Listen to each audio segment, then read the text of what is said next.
is adventures, not just a tour, but an adventure.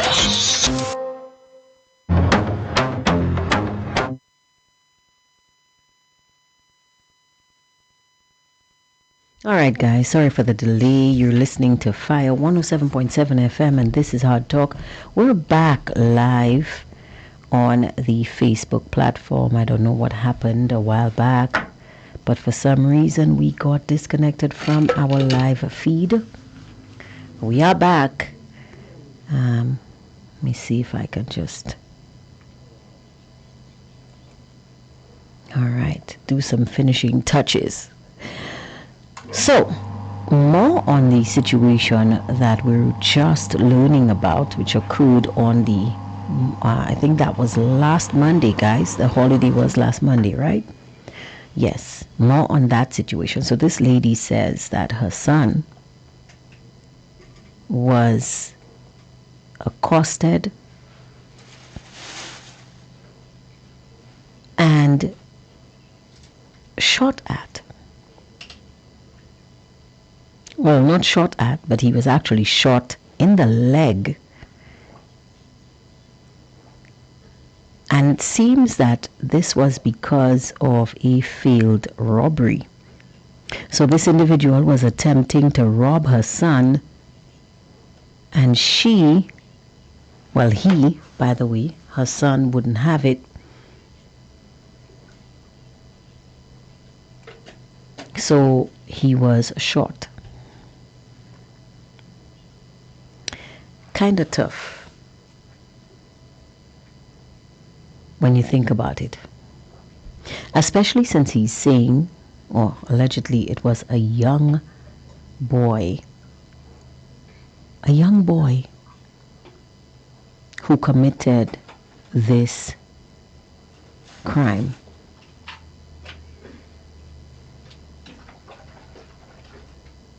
These situations, they just keep coming. They just keep happening. And they're counting on you, St. Lucians, to be silent, to not talk about it. Why? Not because they're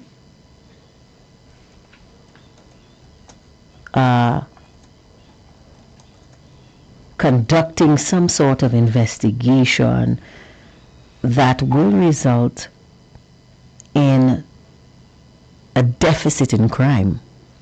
No, that's not the reason. The reason is they are trying to save themselves.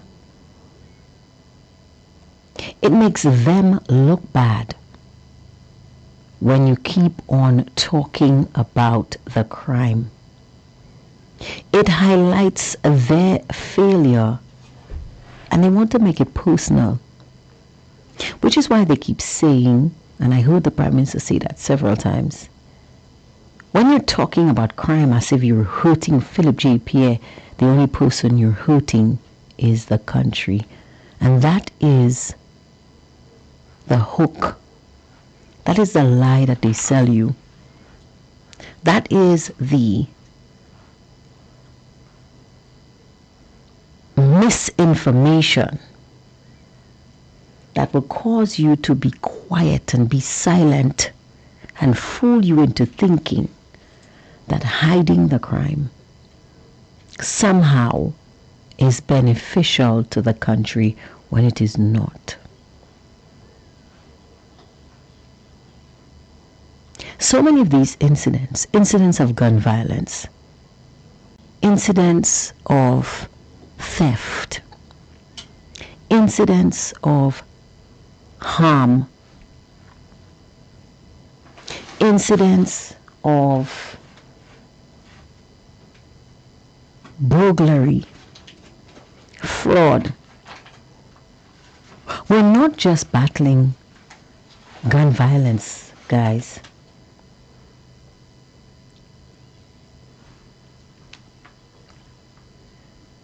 But we are fighting for our lives.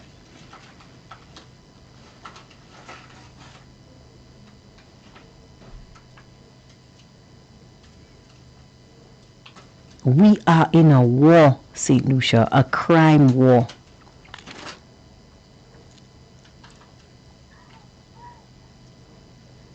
And it's being hidden. It's being covered under the rug.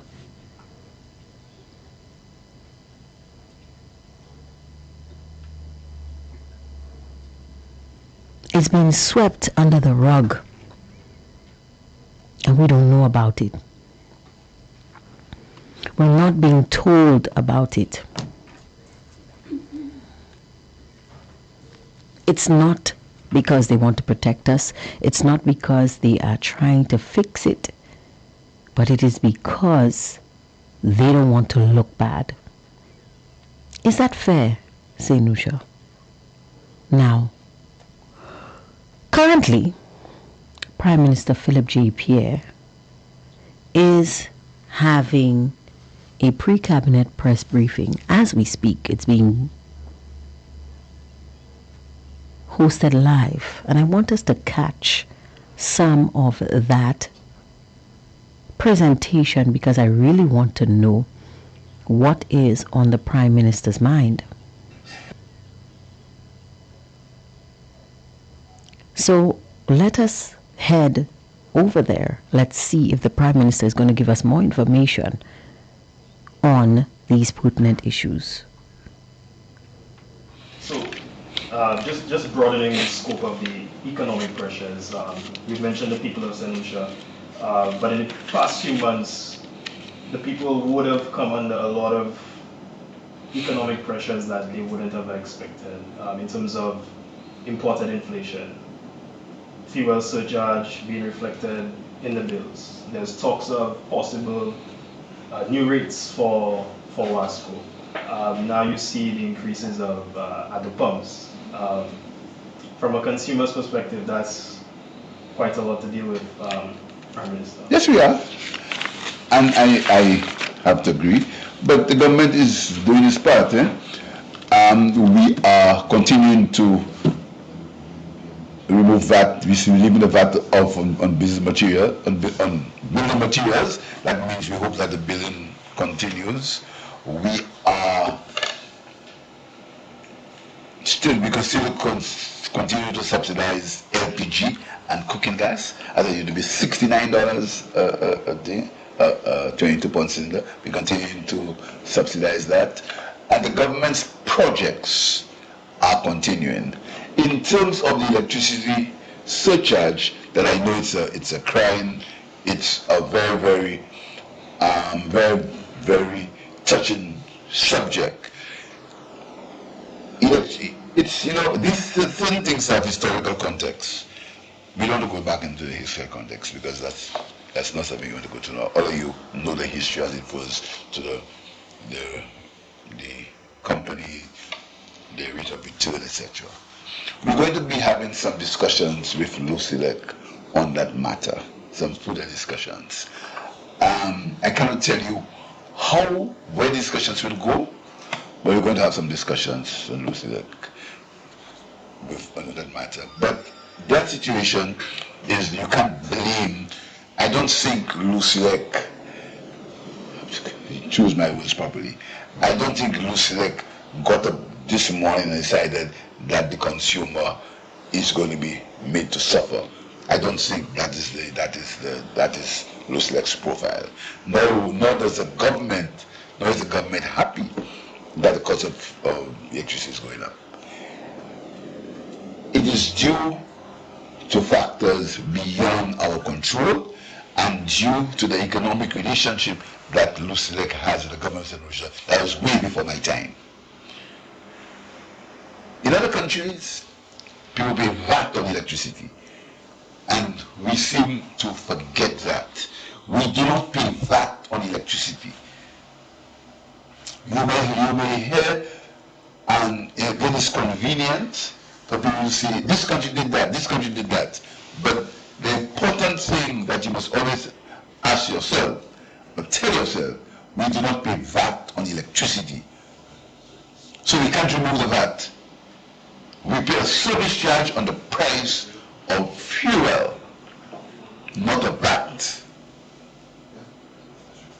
So I just want to inform the public of St. Lucia that they have to remember that you don't pay VAT on electricity.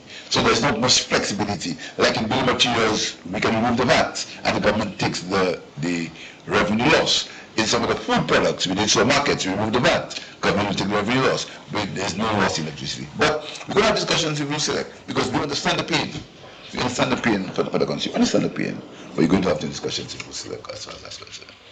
Looking at imported inflation, I know you've spoken about that in terms of the limits of what we can do, and also in certain instances, government is already foregoing revenue.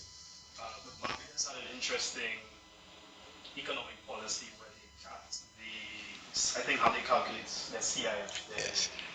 Let's also understand Barbados rate of VAT. You see, in all these things, we look at the rate of VAT. St. Lucia's VAT is one of the lowest, 12.5%. I think these are some of the countries about is 17%, 19%. So you must, when you're looking at these variables, you must never forget the VAT rate.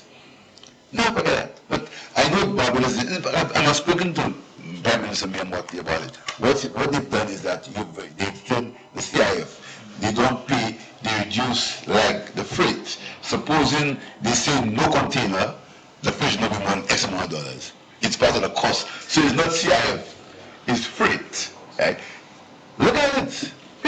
I tell you something. Our government is looking, has looked, and will continue to look at any measures we can take to reduce the cost of living and limit the burden on the people of St. Lucia. That's our history. That's what we're all about. This is why I've said to the vendors, as soon as we have the proper scenario, as soon as we know the figures, we are going to give them some income support. The government is going to do that. That is our pledge. That's what we're all about. We understand that some vendors may not be paying their rent. We understand that. We think they should. But it's not our government's policy not to assist workers when we can and when they're when they're in distress. Not our government's policy. But you may see there's a cost of development. If you look across the road, you see the vendors arcade has been cleared. You can see it for yourself. So they will displace for no reason. They will displace for better conditions.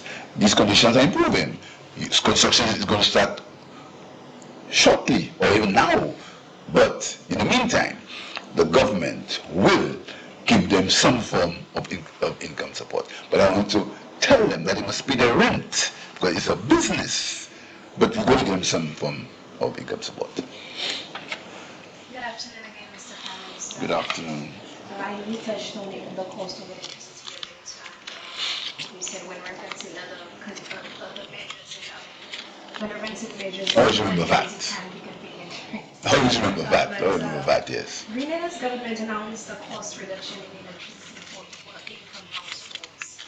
In what ways is our government able to keep the electricity bills low, if any? I told you a few seconds ago that we have to look at the VAT rate, and secondly, again, when we look at these scenarios, you have to look at what rate do they pay now.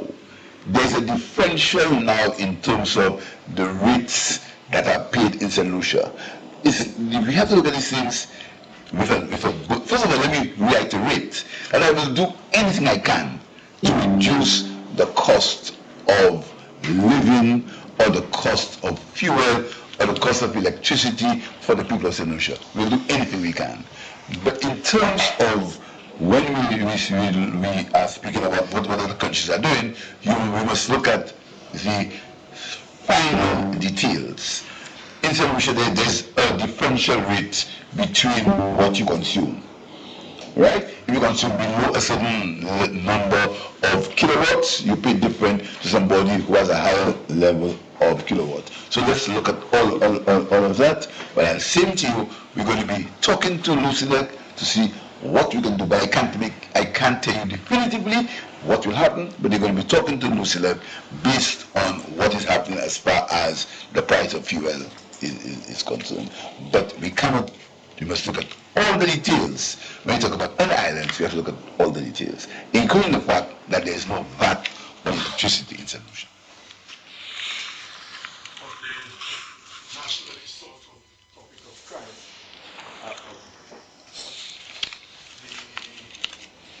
the UWP last week. The who? UWP.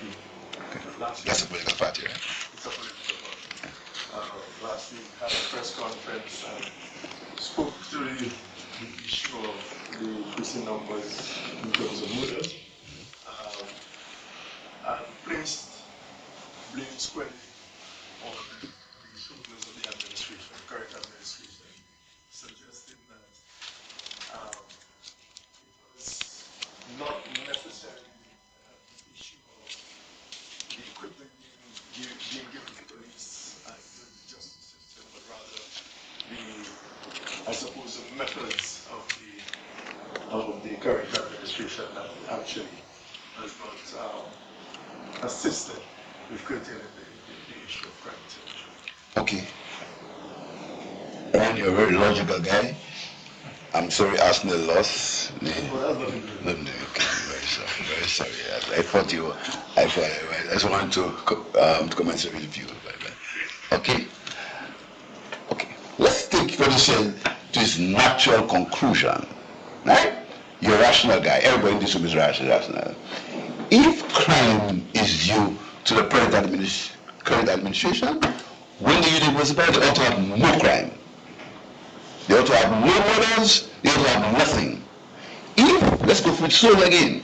Let's take it to its natural thought processes. I'm quoting you because I didn't listen. Let's go for it slowly for everyone to hear. If the crime in this country is because of the current administration, when the Unionist Party were in power, they ought to have no crime. Is that right? No, is that logic? I understand your thinking. No, is that not logical?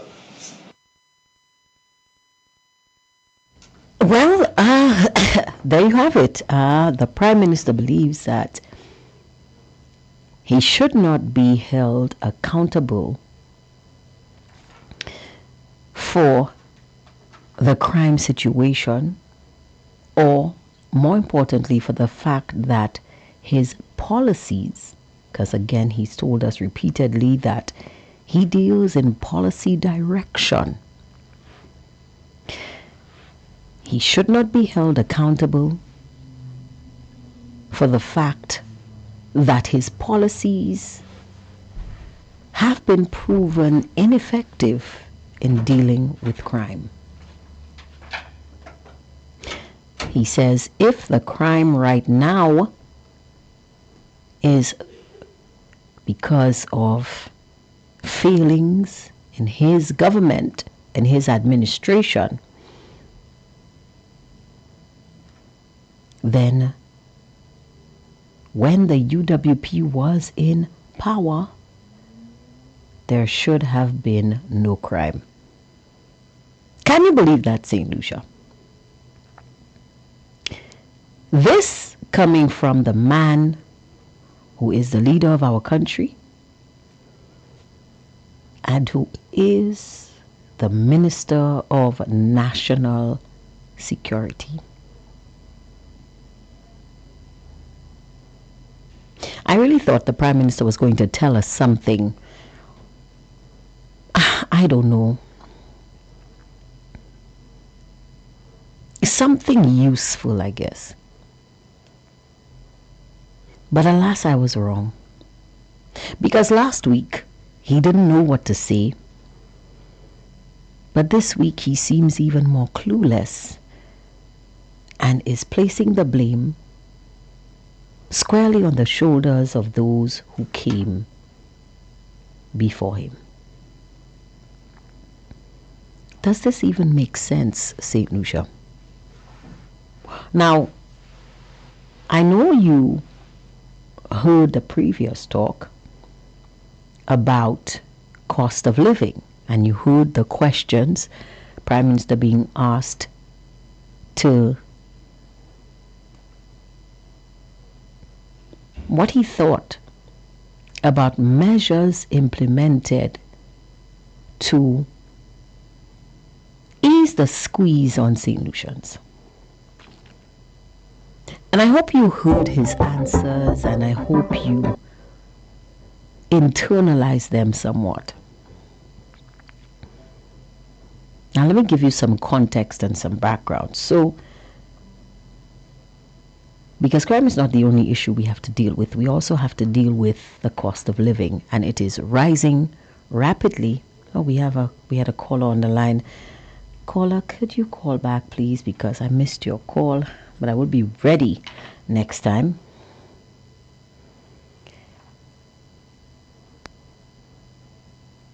Where was I? Oh, yes. Cost of living. If you didn't know, or if you weren't aware, the cost of fuel has gone up in St. Lucia. So we're now paying $16.75. In fact, some of you might get really mad at me. We have a call on the line.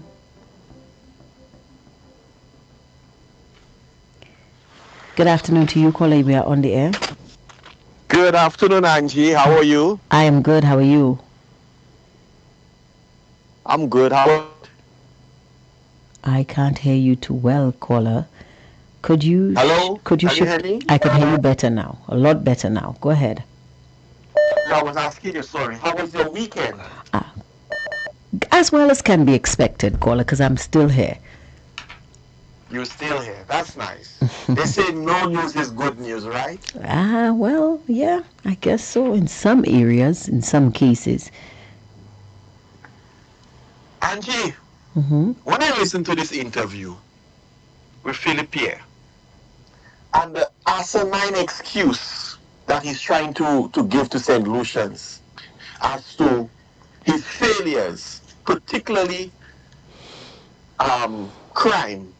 Nobody, and let me say for starters, like we always say, no government can stop crime. We do not elect a government to stop crime. We elect a government to control or to manage crime. So let us establish that. Quite well said, caller. Very well said. Right. So the clip you just played there tells me that Philip Pierre, and I heard Brother Foster Chico said sometime last week or week before that Philip Pierre should resign, and that is a good ground or grounds to ask for Philip Pierre's resignation. Tells me that we are a prime minister. We are paying a national security minister who is not doing his or her job, who is not doing his job. We elect you, Philip Pierre, as our Minister of National Security. You gave yourself that assignment. You took on the responsibility to take on national security. And so, if you cannot do the job, then fire yourself. Because if I'm in a job, Angie, and one has to be honest with him or herself, but particularly if I'm in a job, and I know I'm not performing, and I'm not delivering, I sometimes will fire myself, you know. Yes. I sometimes will fire myself because you know why? I am not living to expectation. And living to expectation demands that you see results. You understand? You agree? Well, yes, but you see, the thing is, you can't compare yourself to the Prime Minister, caller. I'll tell you why.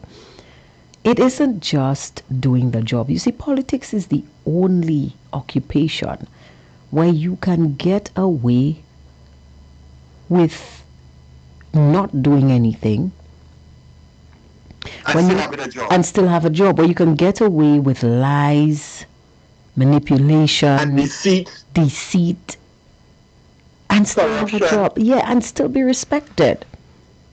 This is why, Angie. Yeah, it's a popularity I want to say contest.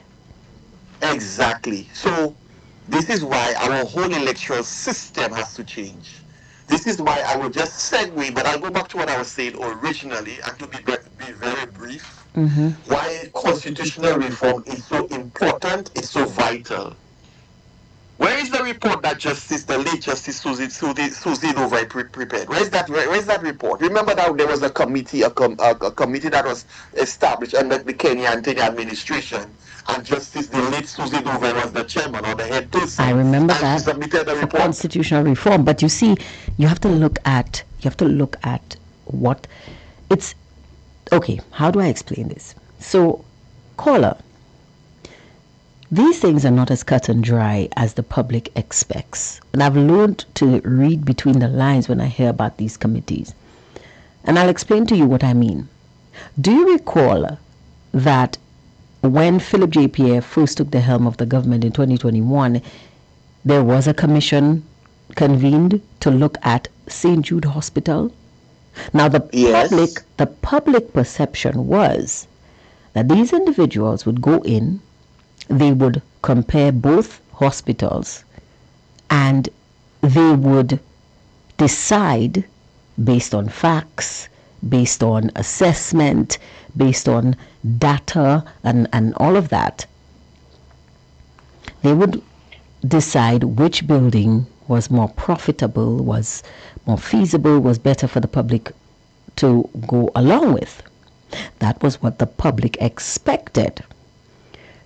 What we actually had were a bunch of people sent there to look at the old hospital and to see how quickly the government can agitate to make it work, because they wanted to protect the victory. They wanted to seem as if they were giving the people what they wanted. Now, it's the same with that constitutional reform. While the public expected the entire constitution to be under review and for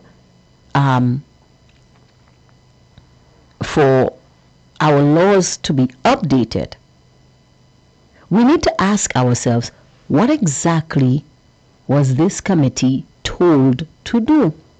And if you recall, when that committee was convened, the big topic at the time was changing the constituency boundaries. You remember that? I remember that. Yeah. But I would add, I will hasten to say, so the committee that was established hold on, caller.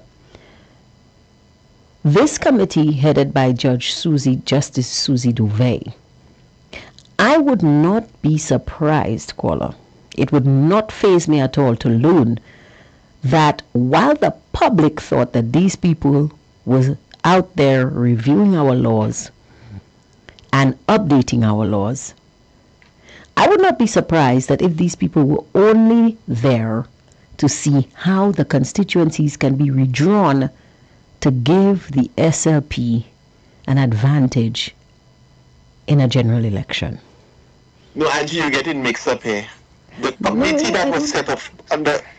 No, let me just make a slight correction. Because we want to be factual, eh? Yeah. The committee that was headed by the late Justice Susie Novai was not for the Constitution and the boundaries. It was to review our Constitution. Well, to have an overview of our Constitution. If that is so, caller, then what has come out of it? Where's the report? That is where I'm going. Now listen to me. Justice Susie Novai, the late, our committee went around the various constituencies, the various communities, and did consultation. And they came up with findings. One of those findings were that there's a need, an urgent need for recall. So if you have an MP who is not functioning, who is not performing, St. Lucians will have the right to recall. But there is a certain percentage you have to meet in terms of like the voters, the committee. Like say you have a constituency like Babono. If the MP for Babono is not performing, a certain number of constituents can petition, and if you meet that criteria, then that MP can be recalled. That is one of the findings in the report. I know that for a fact. That report right now is sitting collecting dust. That report never saw the light of day in Parliament because it did not suit the politicians at at the time. You understand what I'm saying? Yes. So I'm connecting that to say, if we had that constitutional reform or review, and we had enacted those recommendations by that committee headed by the late Justice Susie Dovey, Philip Pierre would not be our national security minister. And based on the fact that he said he cannot deliver on crime, managing the crime situation, it's like he's saying to me, saying to you and me, and the rest of St. Lucia, hands up in the air, I've given up, I've tried everything, and I can't do anything for you. So then if that is the case, then he should have been recalled. Listen, Philip J. Pierre has been saying he cannot do anything for us from the time he started. So I think it's not just... I think if we had the power of recall, Philip J. Pierre would not even be the Prime Minister of St. Lucia. Exactly. So you see where I'm going with this. We are paying St. Lucia. We are paying a gentleman, the Prime Minister, the Minister of National Security, we are paying him a salary not to do a job. It's like you telling me, X company employ you, and you're not performing, but they're paying you. For what? Why are they paying you? Why are we paying politicians, especially those government ministers in office currently, why are we paying them a salary when they are not performing? In the private sector, if you're not performing, they give you a 3-month or a 6-month probation. They assess you. If you cannot live up to expectation, sorry to say, they get rid of you. They have no time to waste. In the United States of America, which is a different electoral system, I get that. But the electors, voters, have an opportunity to challenge their representatives by recall, by impeachments, and so forth and so forth.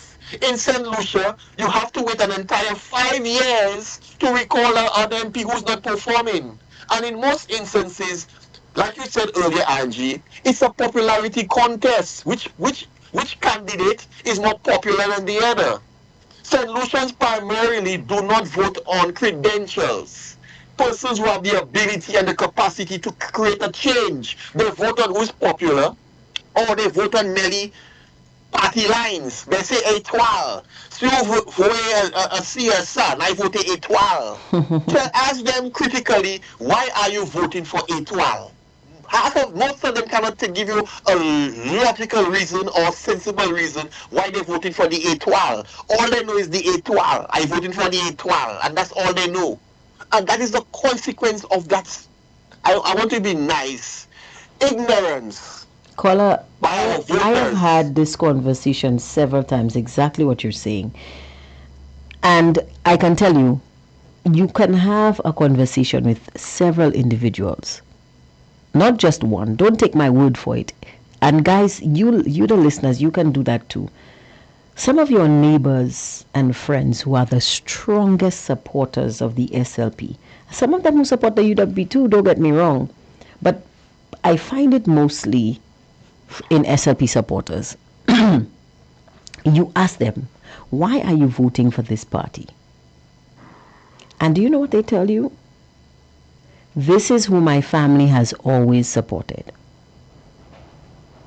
Yes. That's what they say. Now, it's on both sides. This is who my family has always supported.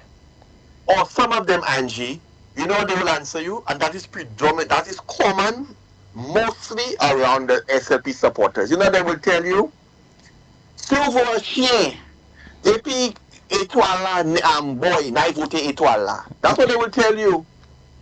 I'm serious, you know, Angie, and I don't want to be insultive to my St. Lucian people, but sometimes you have to be realistic. Yeah. You have to be real. You have to be a realist and say it as it is. You go to the rural communities, some rural communities, and you ask people, why are you voting étoile? Caller, you've been to library recently? Of you from North? For trouble with me.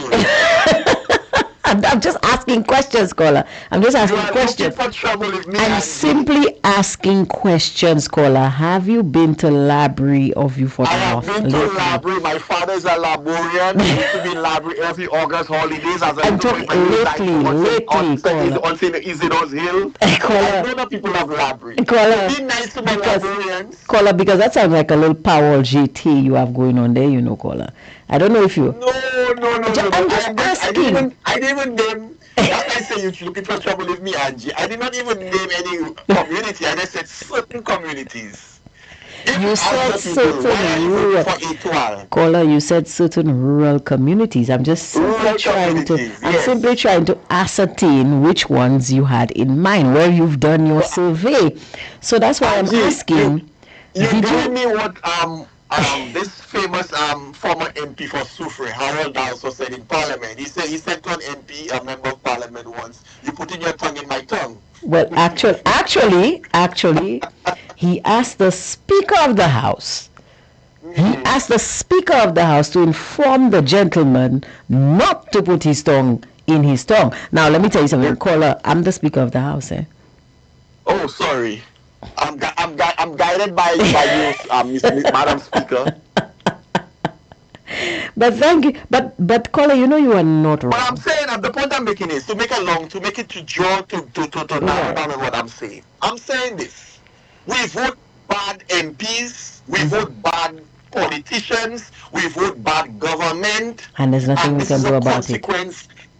And this is the consequence of our bad voting. When a prime minister, a minister of national security, can tell you blatantly, bold-facedly, that he cannot do the job, what does that tell you about our voting?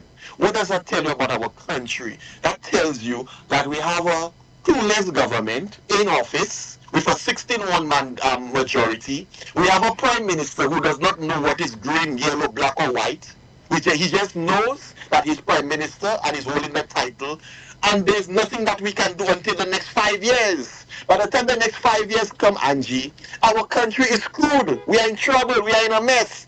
And we cannot repair the damage. The damage is irreparable. But So my I'm saying to question is, Solutions, take note of that. but here's another thing, caller. Who exactly do we have to blame?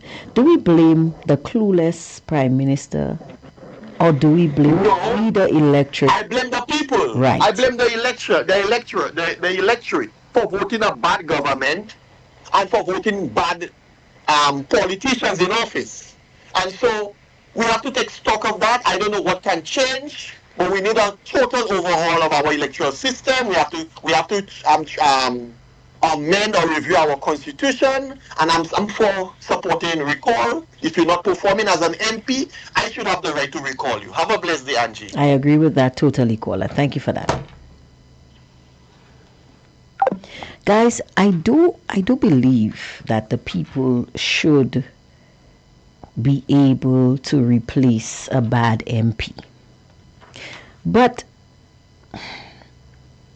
in a way, I have to say, this is the fault of no one but our own. We sit here and we examine what's going on. We, the persons who didn't vote for this MP, who saw through whatever veil that he tried to hide himself in during the election campaign, and we decided, this guy is not going to cut it. But the people who vote based on popularity, the people who vote based on what they can gain, the people who vote based on who their parents always voted for, these people, sorry to say, these individuals are not out there shopping around and comparing for best prices and best performance. They're voting based on popular opinion. And they expect you to vote just like them. And when you don't, that is how people get labeled enemy of the state, because you're not the one voting on popular opinion. You're not just picking the first thing that's in the show window. You're looking at the specs. You're judging based on performance. You're judging based on... Oh, we have a call on the line. Good afternoon to you, caller. You are on the air. Good afternoon. How you doing? I'm good. How are you? I'm not too bad, my love. I'm not too bad. Mm-hmm. Angie, I want to speak on that hikes, the electricity Yeah. bills. Caller, I That has caller, I been can hear myself in the background. Can you turn down the volume of your no problem, sweetheart. I'm device, please? getting away. I was buying another gadget. Mm-hmm. So let's go. Angie, Mm-hmm. there's a prime minister in St. Lucia by the name of Philip Pierre. There should be, last time I checked. I want somebody to tell me what is his job description. His Ah. supporters. I want Philip Pierre supporters to tell me what is his job description. Last I checked, he was the Prime Minister, Minister for National Security, and also the Minister for Constituency Development and People Empowerment. Do you feel empowered, caller? That's why I go in Angie. Because from morning I woke up, I haven't felt the empowerment in me yet at all. Angie, Mm-hmm. we sat here in St. Lucia listening to Philip Pierre talk gibberish, nonsense, lies. When it comes to the hike of the electricity bills, Mm-hmm. we listen to him. Philip Pierre, Philip Pierre, Philip Pierre. St. Lucians elected you. Your supporters elected you. They said they went to vote for you. They went to vote for you. They don't know why they went to vote for you. I will tell you why they went to vote for you. They went to vote for you so that you can negotiate on their behalf with those big giant companies in St. Lucia like UCLEC and Wasco and Digicel and the supermarkets, where they cannot speak. They cannot go and ask for a discount. Philip Pierre, that is your role for you to do. Philip Pierre, you mean to tell me you have the heart? You have the heart to allow UCLEC. And if you're not doing it, those that cannot understand, they're trying to harbor you saying you're anti, there's nothing you can do, and you telling them there's nothing you can do. But I need solutions to wise up themselves and to know that you can do everything within your powers to make them live better and to make St. Lucians have a better standard of living and to eliminate the poverty in this country. But you choose not to because you all want the people to be dependent on you all for a vote. Philippe, when you tell me you take a single mother who was paying a light bill, your supporter, of 150 EC dollars, and it went up to 385 EC dollars a month. That is a lot. That's a huge hike, caller. And you telling me that there is nothing you can do, Philippe? You cannot negotiate, my boy. If you know that you could not do nothing to help the people but give them one time raise, one time this, one time that, social government, one time. You're a government, a one-time government, one time on pension, whatever you say, one time on this, one time there, one. And your supporters, I don't know if they don't read or if they don't listen to you, so. But I think they need to start taking you a bit more serious.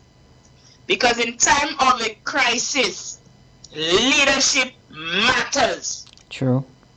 And the Very world true. right now is in a crisis. crisis. And St. Lucia doesn't have the government or leaders to negotiate on behalf of them to cushion what is about to hit the world. To hit our economy, to hit the world economy. And that is why when Alan Shastey said colonialism had a conscience, but the economy, it was just a phrase. And that was a deep phrase.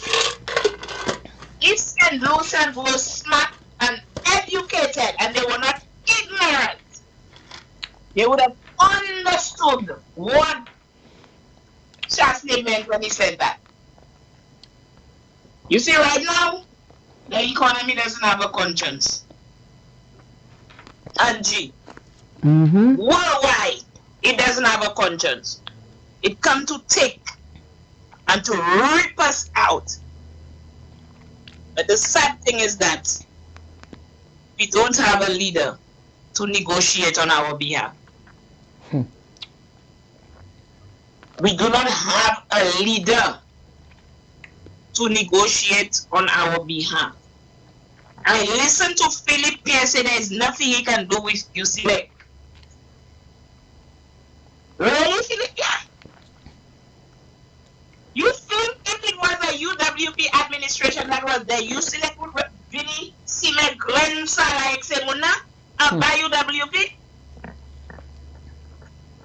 You think Guy Joseph would have allowed UCLA to drop that kind of hammer on the heads or on the backs of the poor people? Philip Pierce said he put in first like that.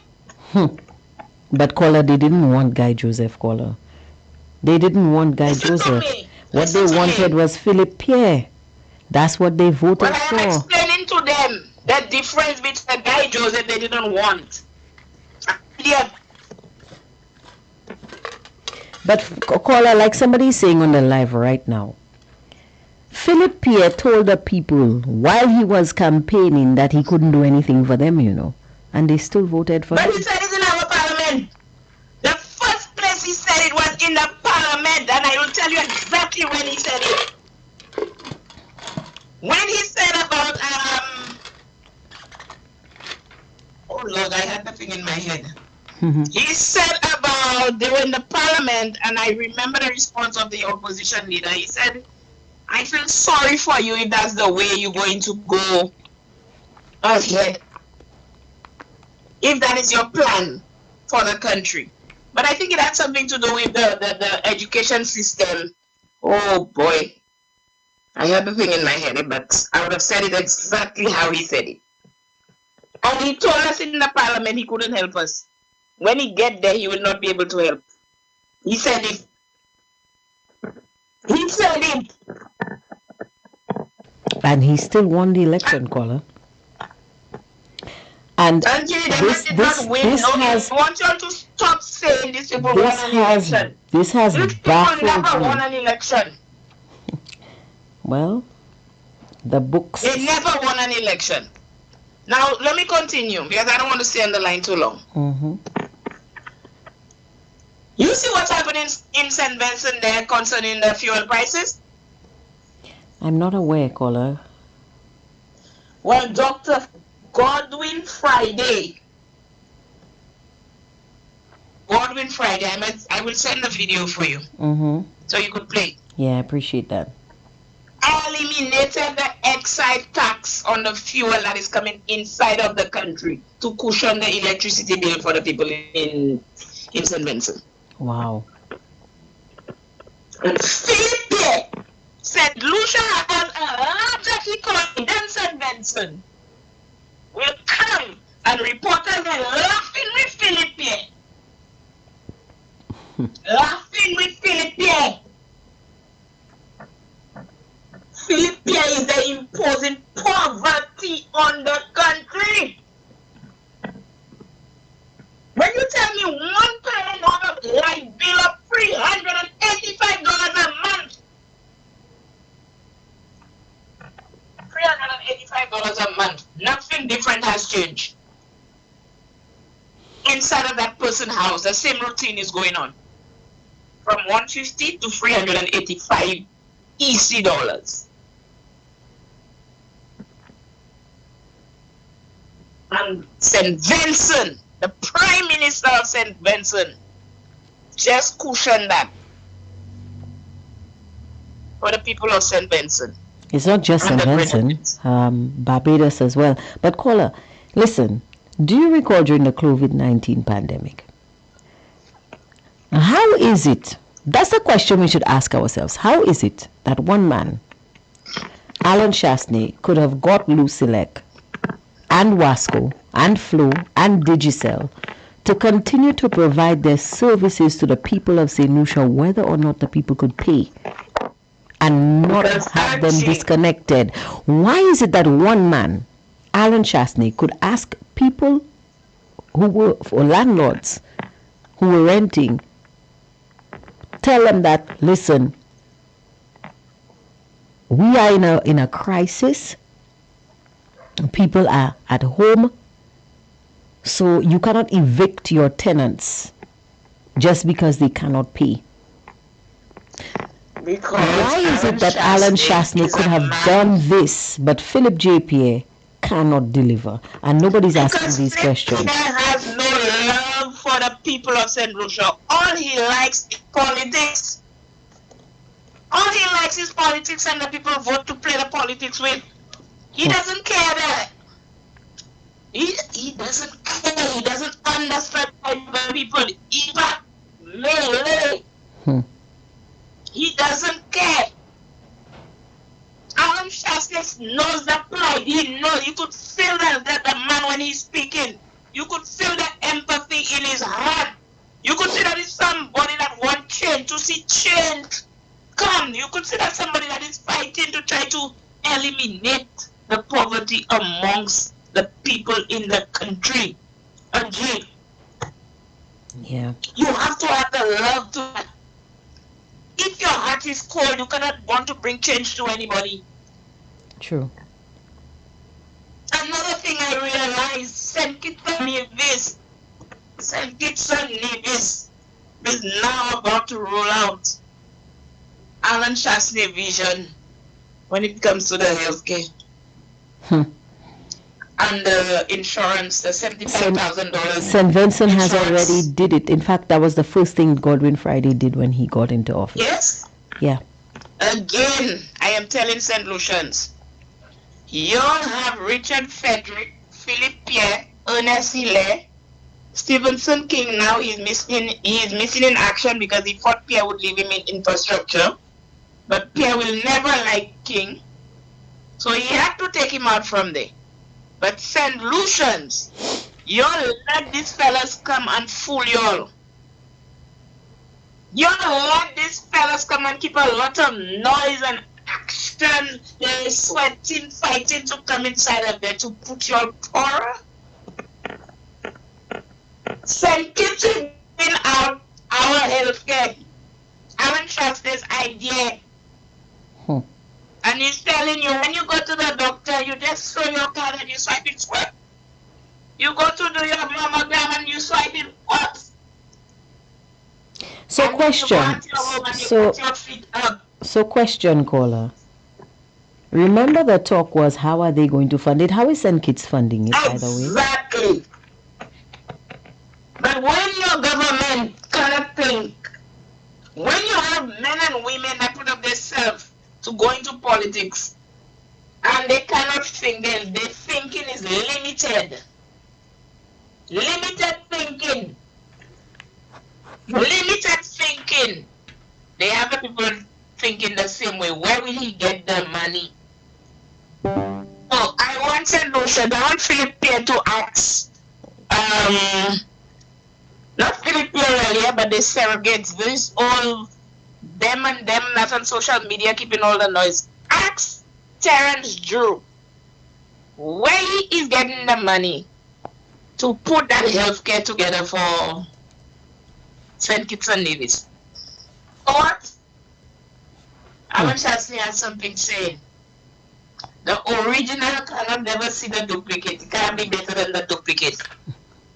St. Lucia would have had the original. Actually, he said the duplicate cannot be better than the original. Yeah, the duplicate cannot be better than the original. And we had the original. Yep. We had the idea.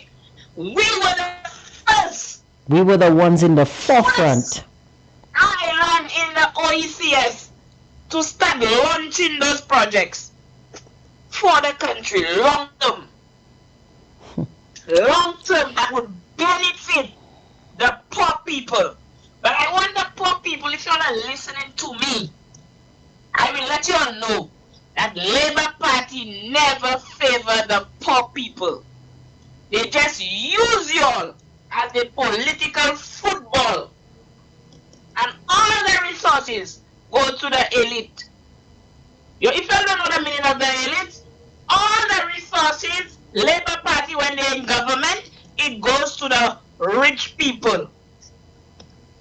And they give you all a little pound of this to queen you all. Like they all get a little pension, they tell you all one, you all doesn't listen to pay. He say giving you all $20 on your pension. Yeah, but he give us a raise. He give us a raise for 1 month. That's not happening in no other country but St. Lucia. Government just come and insult people, giving them one-time payment there, one-time payment there. And when you elect these politicians, as soon as they do one term, they entitle for everything. And then if they happen, and if they do two terms, scholar, then they qualify for pension. And if you're paying attention, you just brought up a great point. If you pay attention, caller, what do you notice happening?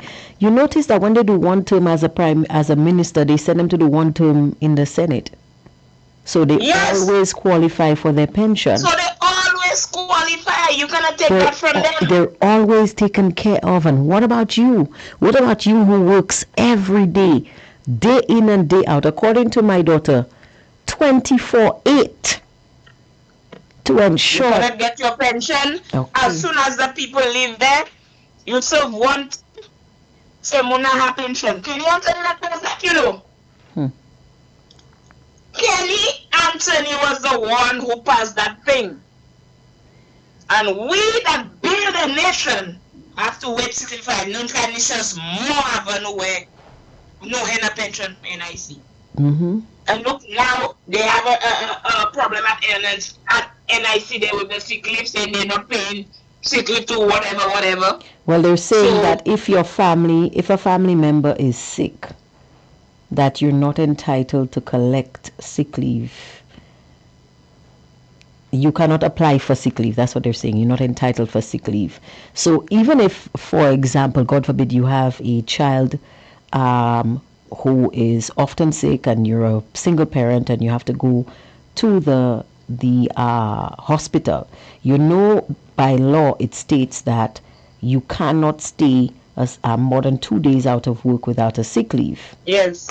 So sometimes the parents, I think the doctors would provide sick leave so that the parents can stay home and take care of these children. Yes. Or maybe if you have a parent who is sick and you're the only child, you're the person. So what NIC is saying that you cannot claim the benefits. You cannot apply to NIC for benefits. All ministers can claim whatever benefits they want. All ministers, when they fall sick, they can board a plane for $10,000 and go to Martinique and finish our heads. And call it hundreds of thousands of dollars for us to pay. And we're the one paying it. This is from the public. Yes, purse. That's what I'm telling you. Yeah. And we are the ones building the country. There is nothing there for us. Up to today, I was telling somebody, the person is telling me, when your time comes, you have to die. I say, no, genocide that is happening in St. Lucia, my love. The labor. It's genocide. Why is it that politicians' time doesn't come to die? I want somebody to tell me, when was the last time they heard a politician die apart from Belladonna? He served all his life already. But hold on. The politicians only seem to die of old age, caller. But that's what I'm telling you. That's the only thing they die of. I want a St. Lucian to tell me, When was the last time they watched obituaries and they heard a politician pass away in St. Lucia? That's going to be a hard question to answer. And every day you pass, my mother died, my sister died, I don't have that money to bury them. I don't have money, I will do a thing, I don't even know my head on. But you'll have a government day. You'll allow these people to fool y'all, to remove the UWP administration from there, who was doing things for y'all, who was about to set standards for y'all, where y'all do not have to go and beg for health care, beg for proper housing, beg. Now you'll have government insulting y'all. Insulting y'all. They put y'all against UWP so much. You're so, the hatred is so big and thin that y'all are blind to see that they're pushing poverty down your throat. Pushing, y'all hit Alan. Chastney can pay all his bills. He can pay all his bills. He can charter a flight when his family members are sick and take them overseas. Philip Pierre can do this thing too. I think you're missing the most important point, caller, and that is, yes, Alan Chastney can charter a flight when his family is sick, but he wanted to give you, the Joe public, the same privilege, the ability to do the same thing. And but Labour Party stopped them from giving Alan Chastney the chance to give them, and that is what the gentleman have been telling St. Lucians. If he have it, he would have loved to see St. Lucians live the same life that he's living. Yeah. Or something similar. Because to him, that's the way it should be. But it should be. You don't have to be a millionaire. You don't have to be a millionaire to live a life where you don't have to suffer and cry and ask people for assistance. But you can put things in place that the poor people can benefit. Yeah. Once the poor people cannot benefit, your country doesn't make no sense. I know St. Lucia has the potential to grow. I know we can come out from the ghettoized and the fun-like behavior that we are seeing in this country. We have to come up with a leader with ambition. A leader that wants to see people of St. Lucia grow. To put things in place, clean up the country. Less corruption. Fix up the system. Put policies in place that when people do things, they can get arrested and they could be fined. And it's not poor people alone that have to be fined. Government ministers have to be fined too. Caller, let me tell you. I would love, I think everybody listening here would love to have the kind of solution you are describing. Now, I don't want to be the bearer of bad news. I don't want to be the person of doom and gloom, although I've been accused of that so many times. But do you honestly see this happening under this current Labour administration? It cannot happen, Angie, because they don't care. You see, the thing is, Labour Party never fought. They never had a chance. They never had a chance. They couldn't do it because they had many chances. Mm-hmm.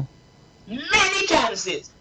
But they don't care. That is not their philosophy. What did Philip Pierre say as his thing for his cabinet? Self before country. Before country. When you love yourself, then you love things for your country. Thank you for that, caller. Thank you for that. That was a great contribution. Thank you for that so much. Have a good day. You as well. Guys, it is time for me to hop on to the Facebook platform to give the people on the live a voice. But before we do that, I just want to take a quick commercial break. We have to pay the bills by all means. And we will be right back, where we'll turn to the Facebook platform and the WhatsApp platform and see what our listeners are saying about this crime situation, one, and two, the rising cost of living in our country. We'll be right back. You already know the power of Licks products on your clothes and household. You list your whites and colored clothes, leaving them fresh and scented. You list your dishes and left your hands protected with vitamin E. You list your floors, even list your toilet. Now we expand and bring you 3 new scents in our fabric softener: Balmy Sunshine, Summer Sunshine, and Thousand Flowers. And licks those stains off of colored clothes with Licks Color Safe Bleach. Licks went even further with body care body soap bars in deodorant and antibacterial. So Licks tiredness and bacteria out and refresh your tired body. Your products giving you Licks? Then choose Licks from Today Distribution Inc. Available at all leading supermarkets.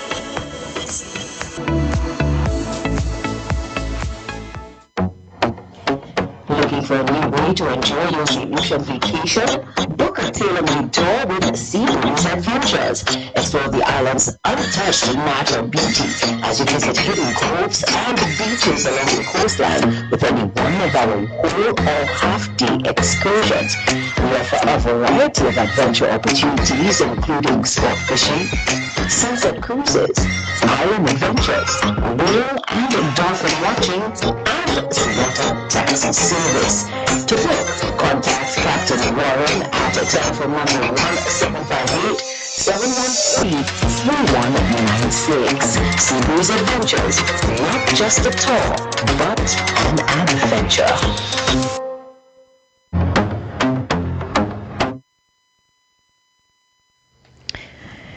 It's 3:54 p.m. here in St. Lucia. This is Fire 107.7 FM, and you're listening to Hardtalk. We're discussing the current situations and, of course, issues of crime, and now the emerging issue of the cost of living. Now, there's something I wanted to share with you guys that I forgot, and you may have missed it, but your girl is always here to give you the pertinent information. The Prime Minister of St. Lucia has increased the cost of fuel at the pump. And I have a clip here that I want to play for you guys. If you would permit me, because there are some people who just really cannot listen to the Prime Minister speak, but we have to know what he's saying so we know what's on his mind. So here is Prime Minister of St. Lucia talking about the increase in the fuel at the pump. Oh, wow. Okay. This is not working. But never fear. Sometimes the clips don't work, but guys, never fear. I will find them for you. This is my job after all. So give me 2 minutes. Let me see if I can get my hands on this clip. In the meantime, the phone lines are open, guys. 572-3473. And you can tell us what you think about the Prime Minister's comments and his seeming abdication, I'm going to call it, of his role as the Prime Minister, the Minister of National Security. Because when you see, there it is, that there's nothing you can do. What exactly are you saying? But here is the Prime Minister talking about something that he did do, which is the increase in the cost of fuel. Take a listen. The prices of the retail prices for products will be as follows. Gasoline, 16.75 per gallon, which is $1.20 below to a historical high of 1795 in the year 2022. The fuel price of kerosene will be $10.41. And the retail price for both the 20 pounds and 22 pound cylinders of gas of LPG will remain unchanged at $34 for 20 pounds and $30 for the 22 pounds. The subsidies on these two LPG products will be $35.46 on the 20 pound cylinder and $38.41 on the 22 pound cylinder. So that means if the government did not subsidize LPG gas, the price of a 20 pound cylinder would be $69.46. That would be the price of a 20 pound cylinder if the government did not subsidize it by $65.46. First of June, the prices We have a caller on the line. Good afternoon to you, caller. You are on the air. Hello, good afternoon. 1 minute, caller. Just give me 1 minute. No worries. Sorry about that. Okay, go ahead. The Prime Minister just wants to have his say, I guess. Yeah, I know, he doesn't want to give people a chance to Go ahead, caller. Yeah, but I want before anything, I want to ask you a question. In the wake of this, the last homicide with Joy, did the police say how much the perpetrator was released for bail the first time when he got the bail? No. No, they never released that information. So, in a case like that, would they actually charge him on a certain amount, or how does that work? Well, caller, I hate to, mimic our esteemed Prime Minister, but I'm not a police officer. I don't know. It's okay. I understand. I just asked just in case you probably know perverse with certain things. So I asked because it just came across my mind that we heard that I received bail, but there was no mention of if he was released on a certain condition or. There were conditions. There were conditions. He was not supposed to go within 100 yards of her. He was supposed to surrender his travel documents. He was actually asked to move to Canaries, which was further away from her, to live with family. Because I think at the time of the assault, they shared a residence, and so he was asked to move out. There were conditions placed on his bail, but he did not keep with those conditions. Instead, he felt that it was easier for him to take her life, I guess. I don't know. I don't know what's going on in this guy's mind. I don't know, but I think in this instance of taking just that situation alone, we should really there should really be an immediate change to the way these things are being dealt with, because the judge who actually granted him bail should have known that he was denied bail previously. They should have had the police handle the case. I guess that is why, caller, the judge placed so many conditions. I mean, the judge asked the gentleman to move to another constituency or another area to be as far away from the lady as possible. I guess the judge trusted that he would have stuck to the conditions, but the judge had no idea what they were dealing with. A person of such character, I think anybody, even any officer, would expect this guy would violate the conditions. Yeah. The other thing is, as much as we say the situation is sad, what really makes you depressed? She actually wrote a letter to the police stating that she has no confidence and she has been pretty much ridiculed even when she tried to ask them to help her. Yeah. It's I don't know, Andrew. I think we should some of us we stand up and we speak and stuff, but I think we should probably get muster the courage to start organizing a group. So even if we have to protest or at least march consistently, very consistently, plan a different day, maybe every month we have it in a different area to show that we're not in support of what's going on. Because it's not right. Yeah. But then you talk about that, but here's a reality, a very, an even sadder reality. Mm-hmm. When you ask people to stand up for something, there are those who tell you, yes, I will show up, and they never do.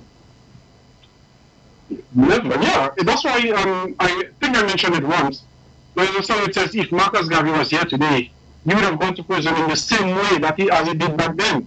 Because it's over 40 years, and it goes to say that nothing has changed. Some people understand that you only at the moment. They show you support, or they try to, I don't know, they try to get you all worked up and prepped and ready to go. The moment you start taking action, then you're on your own. Mm-hmm. And that's a sad reality. It's another, yeah. But we have an even sadder reality, caller. The price of gas just went up in St. Lucia. Yep. Well, yeah. Did the Prime Minister actually announce that? That's what the clip I was playing when you were calling. Yeah, you talk about liquid propane and LPG. Mm-hmm. What's the difference? Well, you see, what had happened was, I'm not the Prime Minister, sorry, I can't tell you, I can't help you there. I tried. No, I'm not putting the question, I'm not literally posing the questions to you, I'm just highlighting it, you know? Yeah, you talk about, maybe I didn't hear, but I heard liquid propane and LPG, but I didn't hear anything about gas at the pump. Gas at the pump has increased by 75 cents. I think the Prime Minister is a septic tank that is overflowing, full of what it's supposed to be. I was not expecting that. I don't know what I was expecting, but I was not expecting that. Really? Let me let you explain. Let me let you explain what you are saying here, Kola. What? Yeah, but he's talking about, we need to, he mentioned it recently, we're not paying VAT on the services. Yes, that's what he said. He's talking about Russia have the lowest VAT rate compared to the other countries. BJP, if you want to compare St. Lucia with other countries, you need to compare your progress with theirs. Does it align with theirs? Are you on the same page with them? As the previous caller was saying, you even sabotage the healthcare plan that was initially proposed to the solutions. So you could remain in power because you are the man for the job. You only going to talk about all the countries that are making progress. Once we regressing, it's like as if to say these countries are taking from us. What are you talking about? You know? Honestly, I want to come home indefinitely. Mm-hmm. But listening to what's going on in my country, it has been depressed. Wow. You know? It's like, imagine you're in the forest. It's raining, everywhere is muddy, water everywhere. You find a structure, you decide to enter the structure, but then there's no roof, there is no floor in that structure, and it's still raining. Wow. You better off staying in the woods. Yeah. Yep. Sad but true. Yeah. I don't understand how. If I were to be a reporter, I do not think that I would sit down there and allow the Prime Minister to spill all that garbage and not really pose questions to him. Like, what are you talking about? How do you expect us to take that? Like, we're regressing, and you're trying to talk like it's a plus.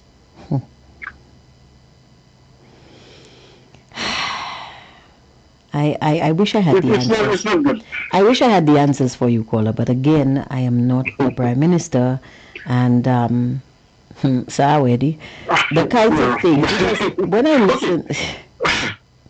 Before I forget, there's something that you might be able to help me with. Mm-hmm. Go ahead. When a homicide occurs, if the police do not report on it, doesn't that count as a homicide?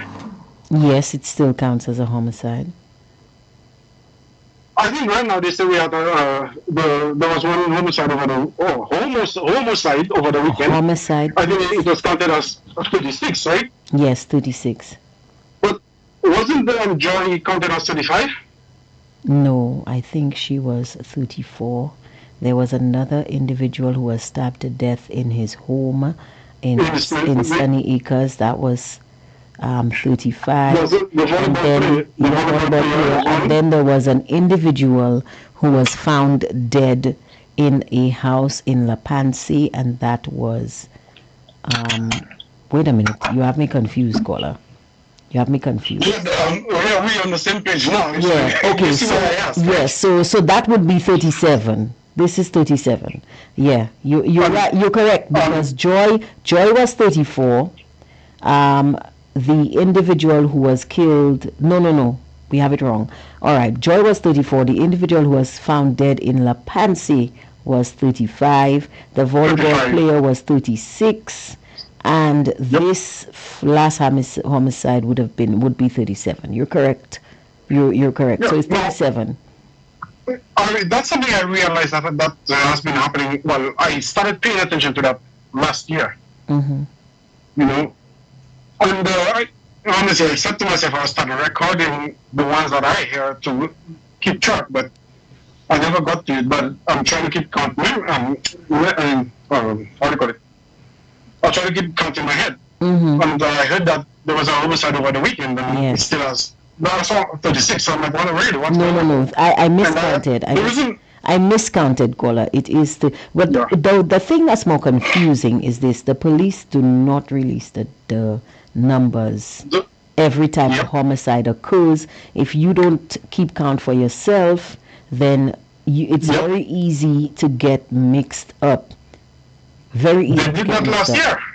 And then when they get the final count is missing quite a few, because if you have to go back and check. Over the year, it's end up with double digits missing. Yeah.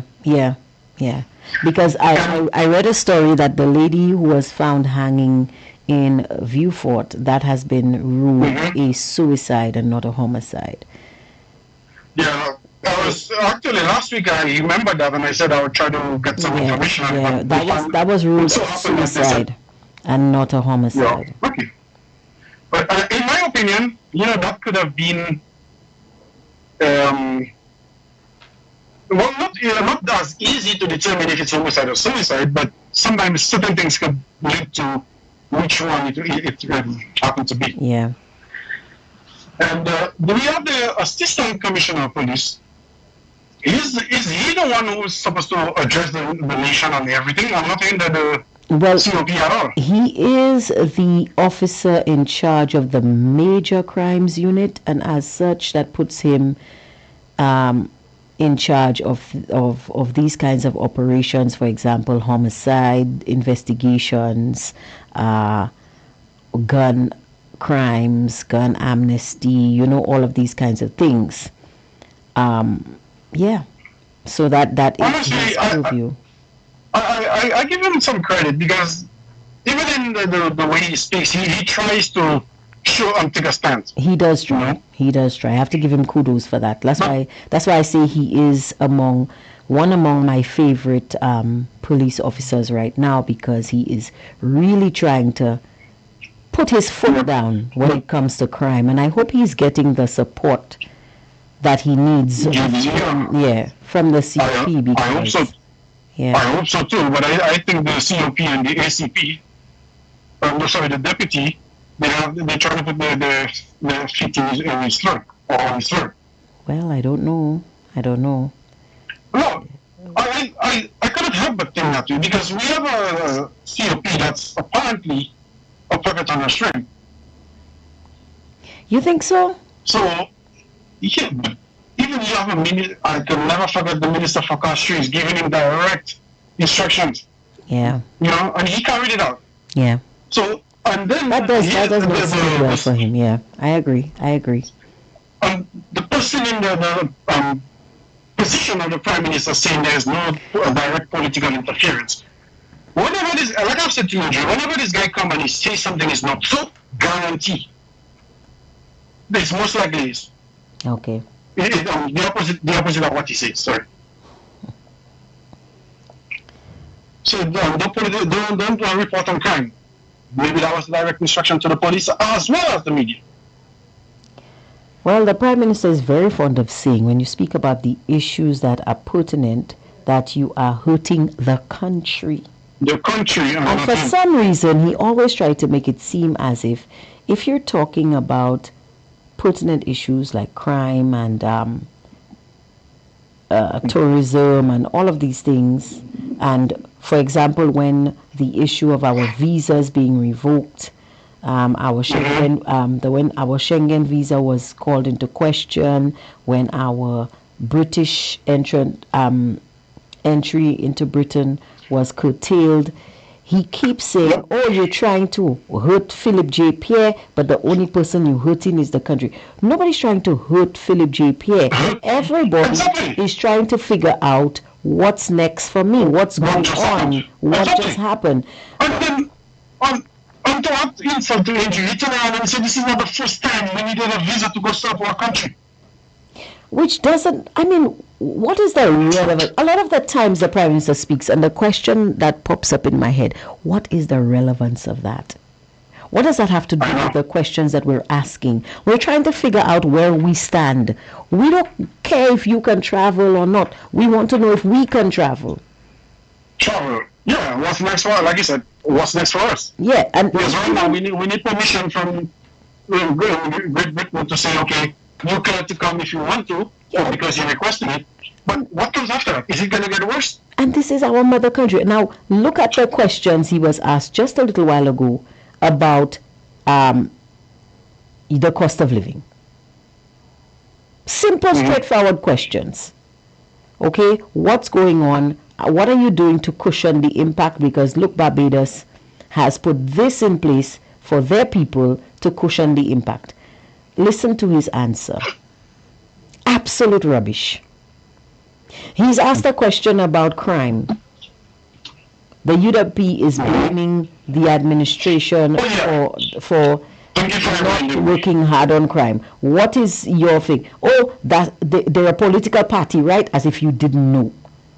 I mean, I'm sick and tired of the runaround. I don't know about other people. I don't know about other reporters. I don't know about other individuals. But for me, I am sick and tired of the runaround. I would simply love it if Philip J. Pierre just answers a question. If you don't know, for once, just come out and say, guys, you know what? I messed up. Honestly, I will be honest with you. I messed up and I don't know what I'm doing. I made a mistake. I miscalculated. You know? Thanks for reminding. That was another thing I wanted to list underneath the statement of him being the septic tank. Because you cannot be, you say if your party is responsible for crime, when the other position was there should have been no crime. That's the best thing you could come up with. I don't know. Maybe he was surprised. Maybe he didn't expect a question about crime. I don't know. I don't know. He never did, because it's customary for him to go in there and laugh with his friends, right? Yeah. So now apparently they're starting to feel the burns here and there, or maybe they heard the report of people calling them clowns. So they're trying to ask him the little questions that make sense. So I don't think he was expecting it. Well, he should expect the unexpected. He is the leader of the country. I don't understand. He is the leader of the country. And who else are we supposed to ask these questions? If you don't want us to ask you these questions. Sorry, Bird? I said, if he doesn't want us to ask him these questions, who else? Then he should not be the Minister of National Security. As I have said to you, he is the Minister for Mashing Up Security. Thank you for that contribution, caller. You're welcome. Good afternoon to you. You are on the air. Hello? No, go ahead. You're on the air. Yes, Angie. I wanted to ask Angie, who's the Minister for Infrastructure? Sean Edward. Oh, Angie, you know what I thought for a moment? You know what I thought? The Minister of Infrastructure is Richard Frederick. Caller, why would you say that? Explain that to me. I need to understand.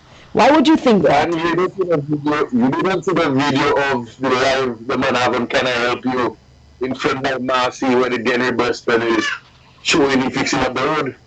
Caller, I don't know how well you protect your peace, but there are certain things that I don't. There are certain things I don't taint my brain cells with. Caller. I'm very careful. I'm very careful with what I allow into my personal space. Very careful. Hello? Yes, I can hear you. Go ahead. Yes, Angie. So there's this. You saw that video, right? No, I didn't. Well, Angie, I want you to go on the internet on Facebook, or tell somebody to send you that video. The man is in front of the building, the Marcy supermarket, right? Right. Yes. So what is very bad for me? The road was at away.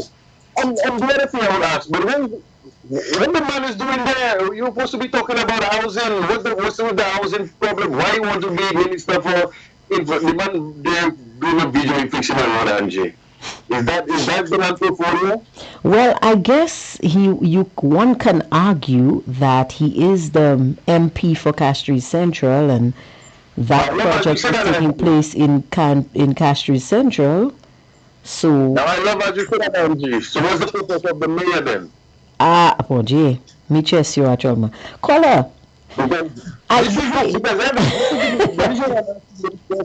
Mm-hmm. Just like what is going on in the arcade, or what the man is doing everything he's not supposed to do, and what he's supposed to do, he's not doing it. Where is the housing, Angie? Where people are, Angie? You know, no rivers haven't been drenched yet. I know. The main river that you know, they have not been dislocated as yet. I know that, and we are fast approaching a hurricane season. Well, we're there. Today is the first. Now, you know, they will say, "Oh, it's just the beginning of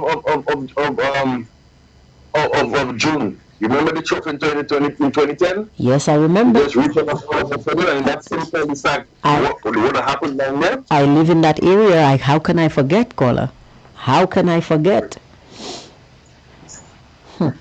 Beg your pardon? I live in that area, so I could never forget. Exactly. So my point is, Angie, I will not stay even too long because I want you to go watch that video. I wonder if the man was the minister of housing, because it doesn't make no sense. And any right-thinking person would ask those questions, because you're not the minister of housing. You don't have to be there because that's the mayor job to fix up those little things in the city. And CCC. What the hell are you doing there, right, CCC? When a man throwing asphalt around what's that place there? Asphalt from, you know where the Denry Burston is? I know where. Because there was a serious issue there. There's a serious issue in that area of flooding. It's been there for a very long time, and I recall when I was still in mainstream media as a reporter for Hot 7, I did a story on that area of the flooding. The bus drivers were asking for assistance, and they said that they keep asking for assistance over and over because it's an issue with the tides. And the Minister of Infrastructure kept saying that nothing could be done. And when I saw something being done, I was like, oh, maybe new ideas are underway and new things are happening. But Angie, I understand that. But the point I'm trying to bring across, Angie, those things are not worth celebrating. That's the minister. You have a mayor. You're the only constituency that have a mayor to do all those things to help you out, to make the job less hard for you. You understand? You have a mayor. Yeah. If somebody has to come there to observe that project, you don't know architect, you don't know expert in building roads. You're expert in building houses. The expert in building roads is the Minister of Infrastructure. True. Because he had the technocrats around him to tell him, well, at that degree, the road will do this, the road will do that. You just come in and on your phone and kind of help you. Yes, I fixed that road. And then the road talking about it. The road looking nice. The road looking nice. Any government, their basic duty is to maintain the roads and the sidewalks in the city. Yeah. You understand? And that's what the mayor does. That's what Francis was doing, You understand? Yep, I understand.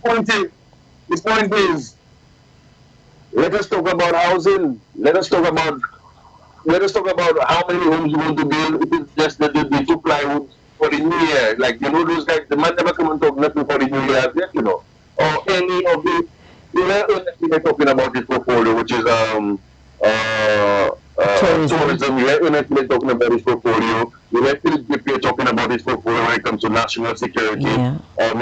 You even hear Ernest Hiller talking about developments in his constituency, talking about how they mesh with his plan for tourism, because he's talking about the Earth Fair development and how that's going to create employment for members of his constituency and all of that. I mean, of course. But nothing. I can say I will not even lie. All the other ministers, like Kenson Kazimi, talking about his sports and what he's going to do for the youth and all those different things. I'm not. That is the truth. Yeah. But I'm not never Richard Frederick doing for housing.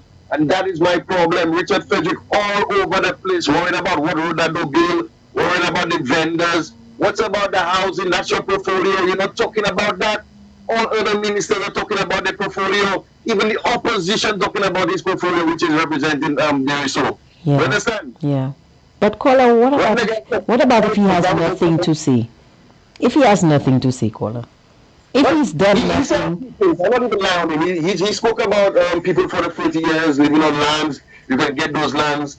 But we're not having nothing new, substantial house, big projects. Or the only project they might want to take some pictures on was the Talban project. He stopped and then he had to eat his vomit, and then that's the only project, You understand? Or maybe he not done. Problem with that minister particularly in everybody's business, but his business, he mang it because he close to the money. Mm-hmm. You understand? Mm-hmm. So, Kola, I think you just answered your own question. And let me tell you why. I can hear myself in the background, Kola. Whatever it is you're using to listen, could you turn down the volume, please? Hello? Yes. Yeah. I think you just answered your own question, Kola. Yeah. The gentleman wants to be close to the money. The gentleman, he may not be serving your agenda as the Minister of Housing, but he is serving his agenda. And maybe that's what you have to, you have to understand, Kola, what the Prime Minister said. And a lot of people are just dismissing this. But Prime Minister Philip J. Pierre told you outright, point blank, that the philosophical position of every man and woman in his cabinet was to do for themselves first, and later on, if they have the time, and I'm paraphrasing of course, they will do for the country, because it's when you do for yourself, that's when you're doing for the country. Y'all keep dismissing that. The man has told y'all how it is, and y'all just have to accept it. I'm sorry, I mean, I don't like it, but that's the way it is, Kola. And from what you see, don't you see that's the way it is? That's the way it is. That's just the way it is. Something will never change. I'll keep that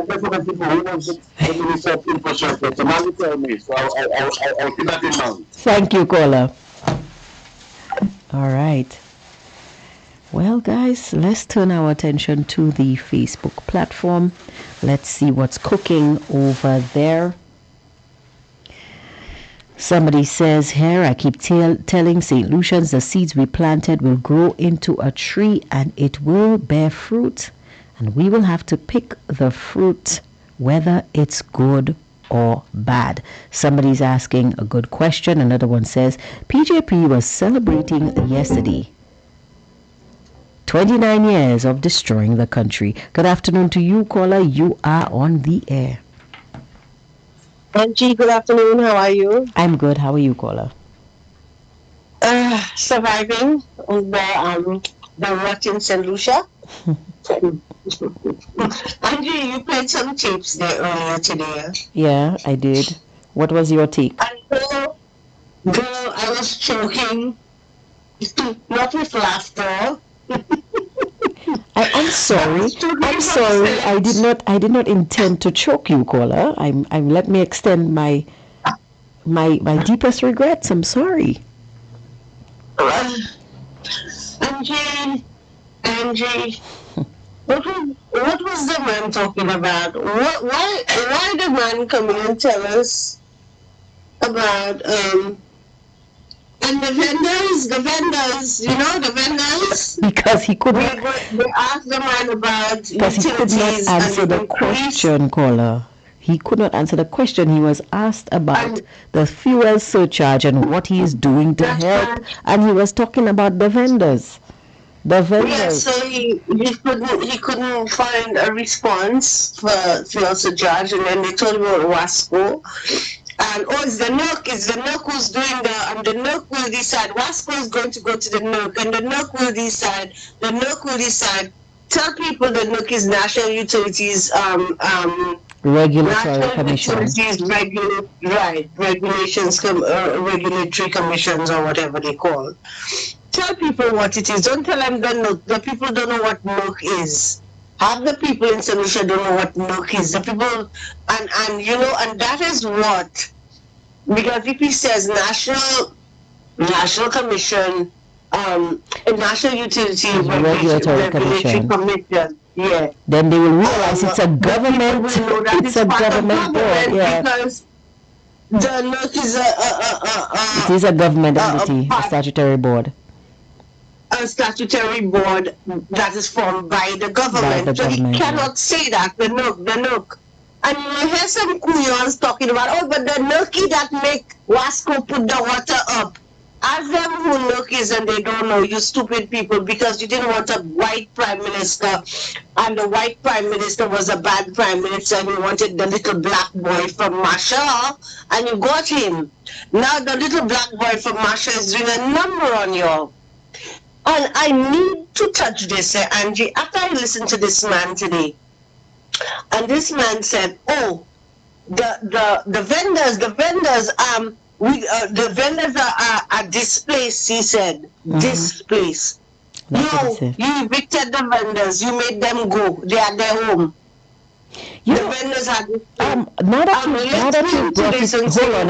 Now that you've brought it up about the vendors being displaced.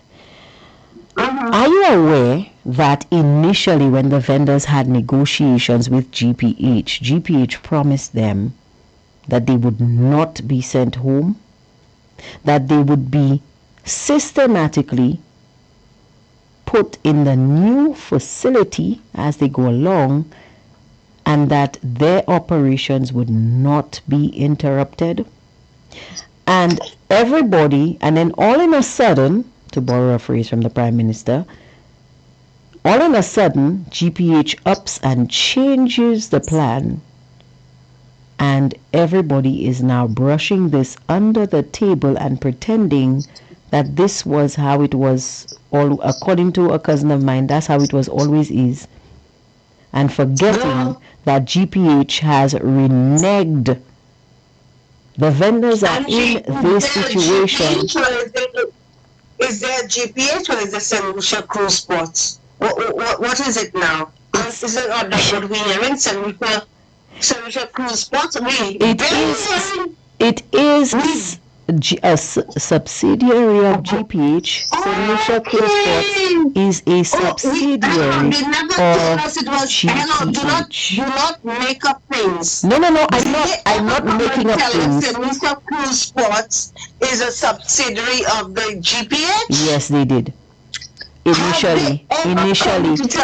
Initially, when they first started, well, in fact, let me tell you exactly when it was announced. When it was announced that, oh God, what the guy, not Lincoln Arnold, is it Lincoln or Lester? I keep mixing these two up. So one of them, just say Arnold. Mr. Arnold. Let's say Mr. Arnold, because it's still Mr. Arnold. When it was announced that Mr. Arnold would be heading this new thing, it was announced that Mr. Arnold will be heading this new division of GPH called St. Lucia Cruise Ports, which will be responsible for all of GPH's operations on the island. That's how it was worded. That's how it was announced. So right. So do we even have a GPH on island anymore? Well, okay. So it's a subsidiary. Let me ask the questions. Although I want to go back to the vendors for a bit, but I need to make those points today, Angie. Need to, not want to, need to. Who are the shareholders and the people, the CEO, the people who are part of or make up St. Lucia Cruise Ports? Who are they? Because we no longer have GPH. Hold on. We want to know the individuals, because GPH was a company that was based in the UK or registered in the UK. Okay, and GPH had come from England and had come to St. Lucia to develop our ports and change it around and bring more cruise lines and whatever. And they were going to do our ports all over again, and we're going to have a top of the line cruise port portcasteries would be redone, and this and that. And I believe the words top class were used. I don't know if you missed top class. Right. But just a sidebar, is it just me, caller, or have we noticed a lot less cruise ships since GPH has taken over? I barely noticed any coming in the port. But anyway, I'm just asking. So hold on. GPH brought cruise lines to St. Lucia. St. Lucia had more cruise lines coming to St. Lucia in the past before the GPH came.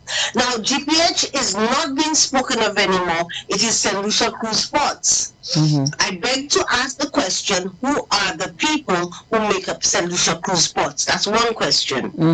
Number two, GPH was supposed to give us the top class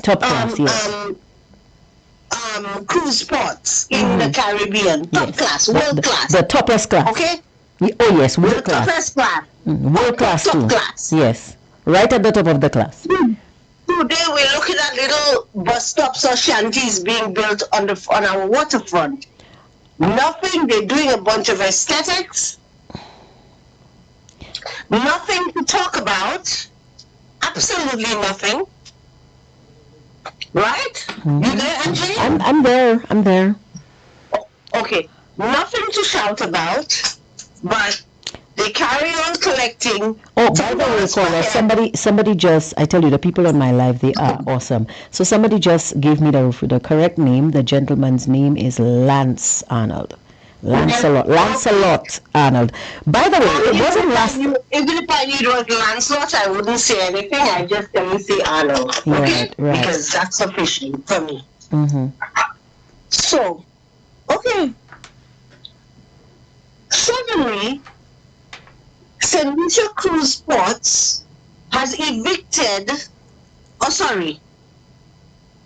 Richard Frederick has evicted.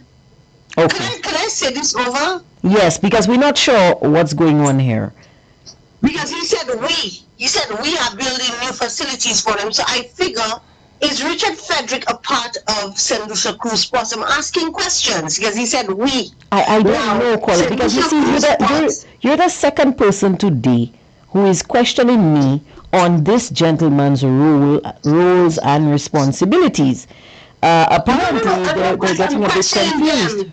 No, I'm going through you questioning them. Okay. Do you understand? I understand. That question is put towards the government of St. Lucia, meaning Philip JP and his cabinet. Right, okay. Okay? Okay. I'm asking them, who is St. Lucia Cruise Port? Who makes up St. Lucia Cruise Port? Where is GPH that was supposed to give us the top class ports? Best topest class sports in the Caribbean. We were supposed to be at the top of the class for sure. What role does Richard Frederick have to play? He said we. They all have to go. They were told they had by Friday to leave. This is what I heard the man saying. Or by Monday or whatever, Friday, I think. The Friday to leave. And this and that.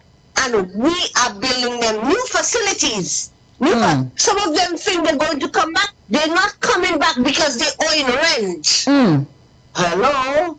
And they think the rent going to be the same. The rent is going to be more because it's a new facility.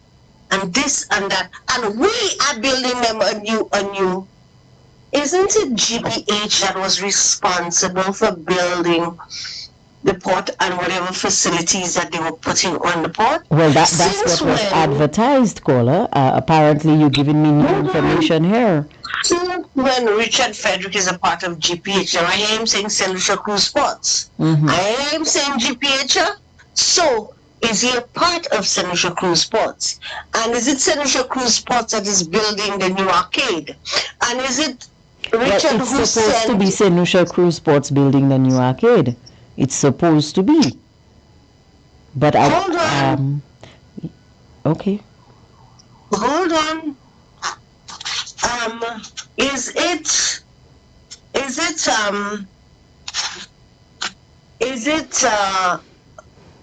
Richard Frederick a part of St. Lucia Cruise Ports? Because we are building them. They have gone home. Make we.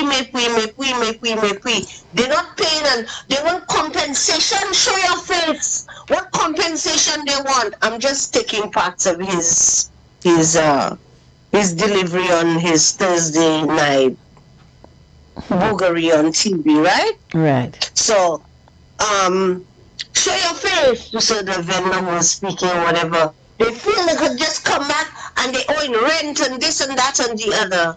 Okay. Doesn't this gentleman realize that he's an elected official? Doesn't he realize? Listen, thank you for saying it, Angie, because the people of Castries Central must know that's the elected official that they put there. That he's an MP that they put there. Now, this person, this same man is saying all of these things and saying there will be what compensation they're looking for. They owe in rent, this, that, and the other on his Thursday night show. A few moments later, Philip comes out and Philip says, oh, we will be compensating. I'm putting a compensation package together for the vendors and Didn't Richard just say that they were not going to be compensated? What compensation they're looking for? But you missed part of Mr. Pierre's speech, caller. Hold on. You missed a very pertinent part. Please enlighten me. If you were listening to the clip carefully earlier, you would hear the Prime Minister say, once the criteria is worked out, once we get the correct information. So he's not saying, I will be compensating each and every vendor who is displaced. What he is saying is, those of you like those who said, Mr. Pierre, save me because I always vote for you.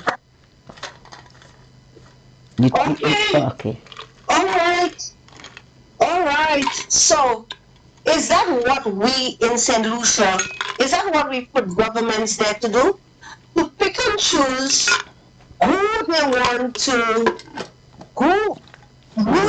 to give compensation to when they've evicted must be in excess of 70 vendors or about 70 vendors or so. Maybe more. Is that what we have a government in place to do? Now, I'll go to something. If this was the Chasney administration that had evicted those vendors from that port, from that arcade, there would be ruction happening in Castries. You would see red shirts, Billy Bugs all over the place.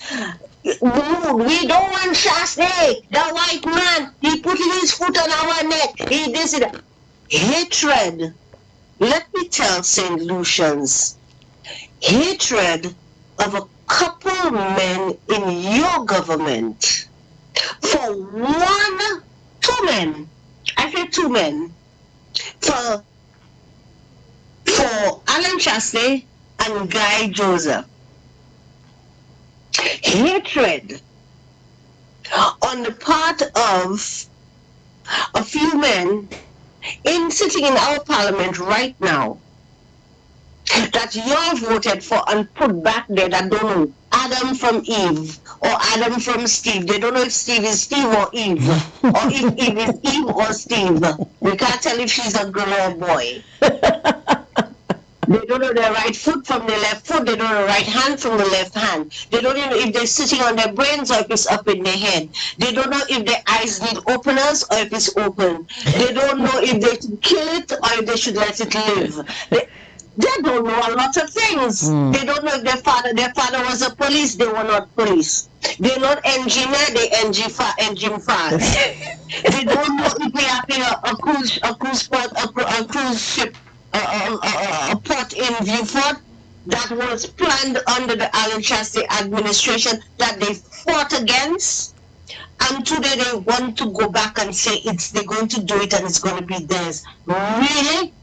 Hatred for one man, they termed a white man who is a half white person, half black person, in the form of Alan Chastity. Hatred for a man called Guy Joseph, whom they made into the volley that he is not, that even today they cannot jail him because they have no proof. Because if they had an iota of proof, Guy Joseph would be rotting in prison right now.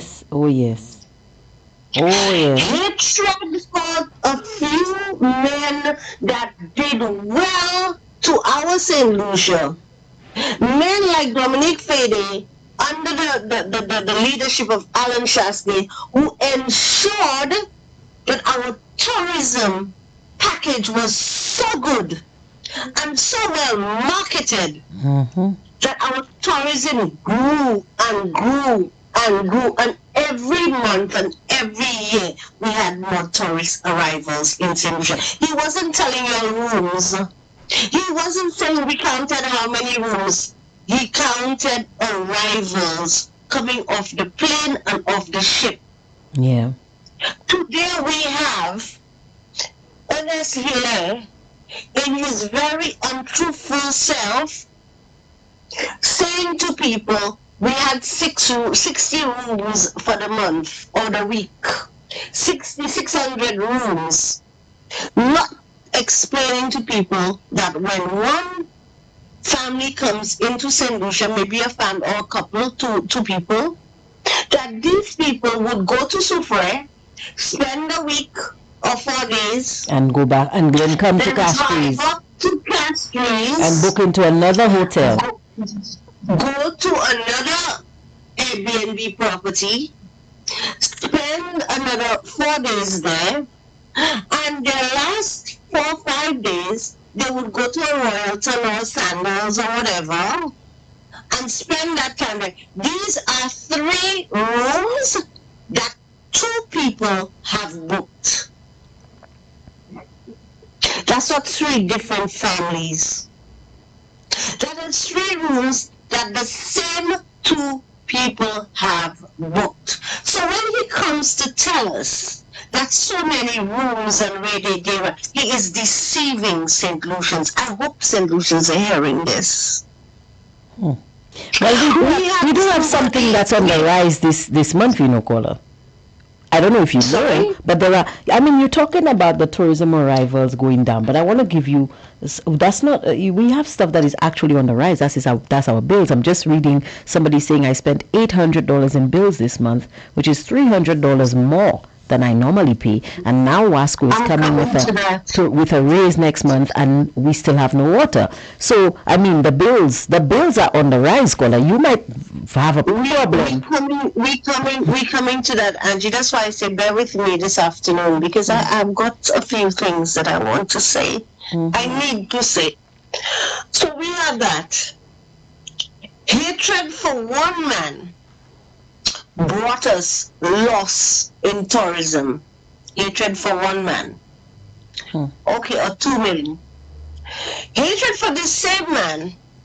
When we were building the airport, the Urenora International Airport was being rebuilt under the Alan Chastity administration through a Taiwanese loan, which was going to be paid back by all the tourists who traveled to St. Lucia and back out of St. Lucia through the head tax that they paid when they bought their ticket, they were the ones paying for our loan from Taiwan for our Uranora International Airport.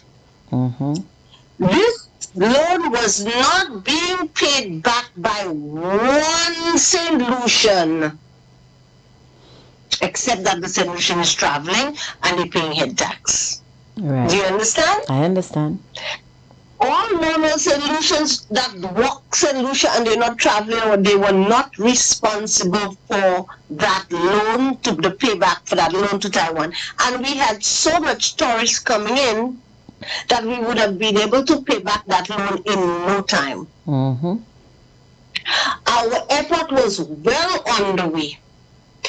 Today, we have we still have an airport that's leaking, that when it's raining, the staff have to get buckets and put underneath in areas where people are checking in and stuff for buckets to catch water, because we have to harvest water, so I guess they harvest the water. I was just about to tell you that, caller. I was just about to tell you that they will engage, the staff have to engage in rainwater harvesting.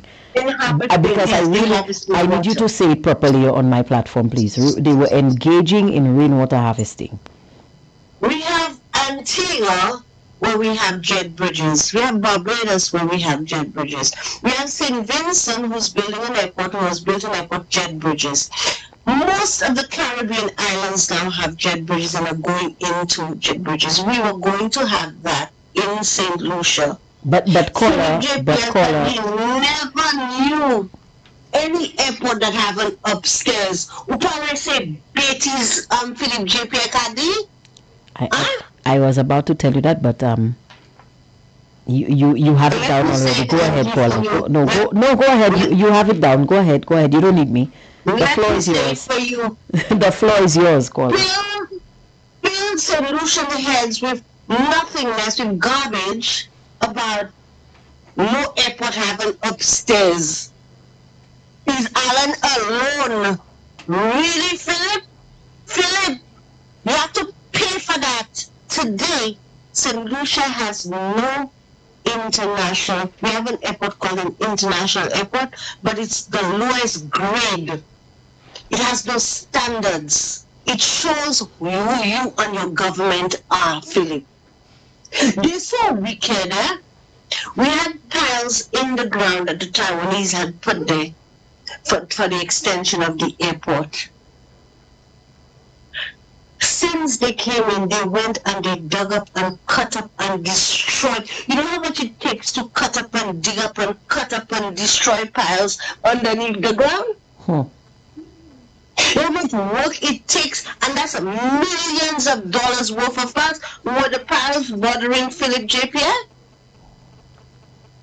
If Philip J. Pierre had any love for St. Lucia, wouldn't he have left the piles there to say, you know what, in the future, if the airport wants to be extended, these piles are already existing.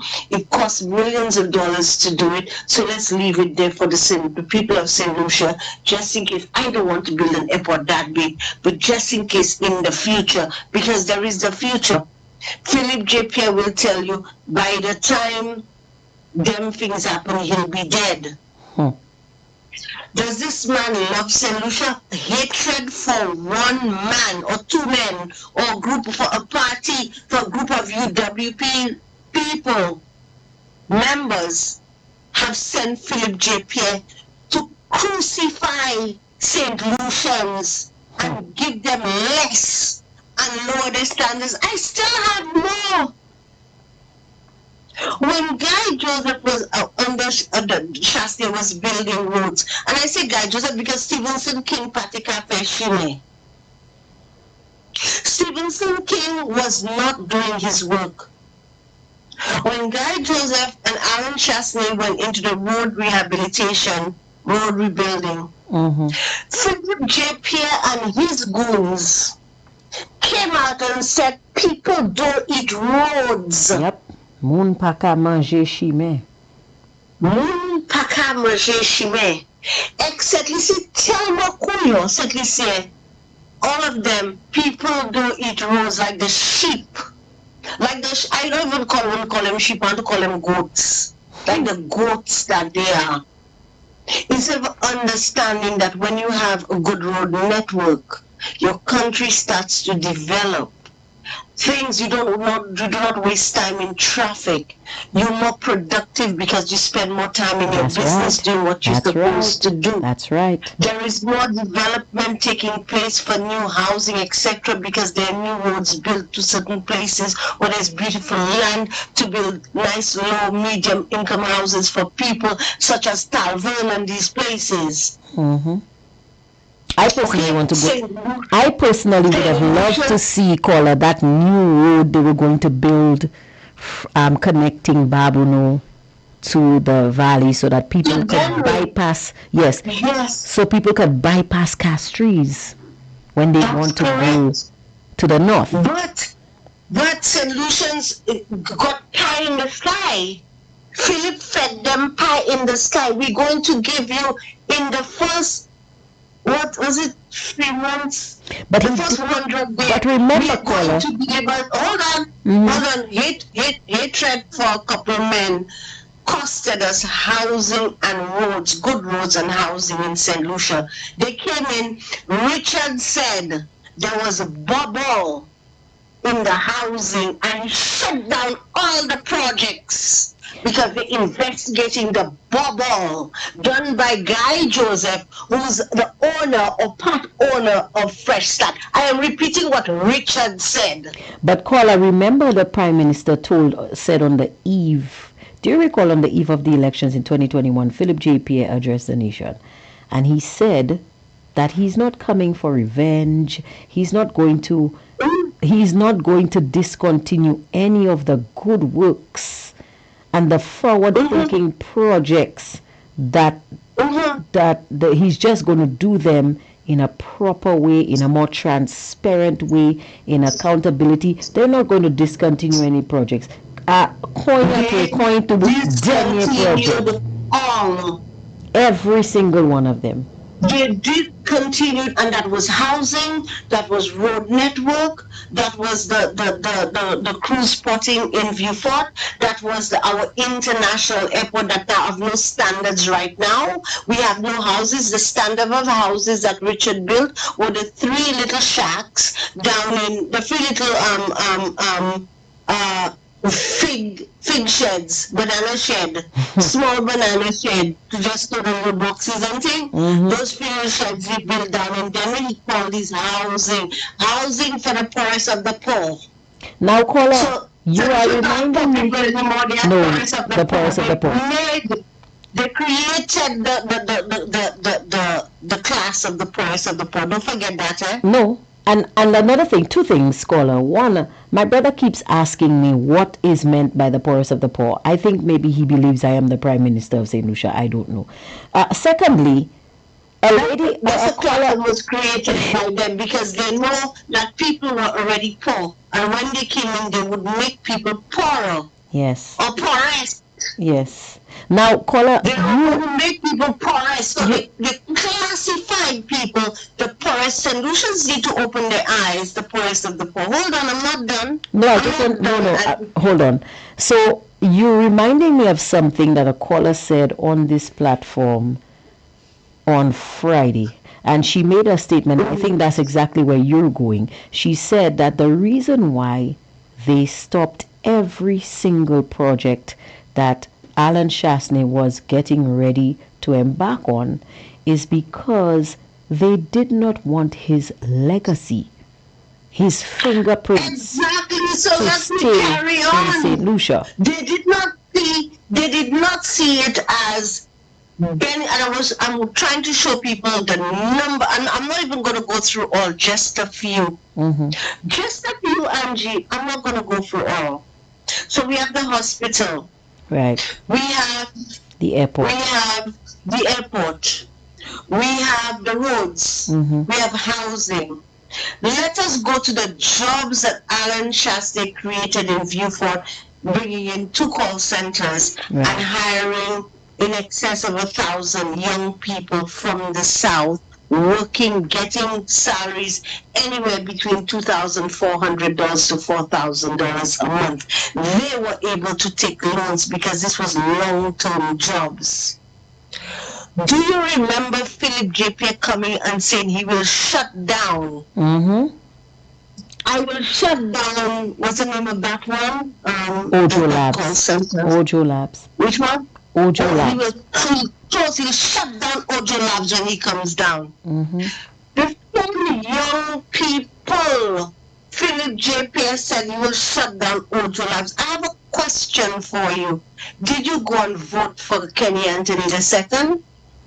Did you go and vote for Kenny D. Anthony II?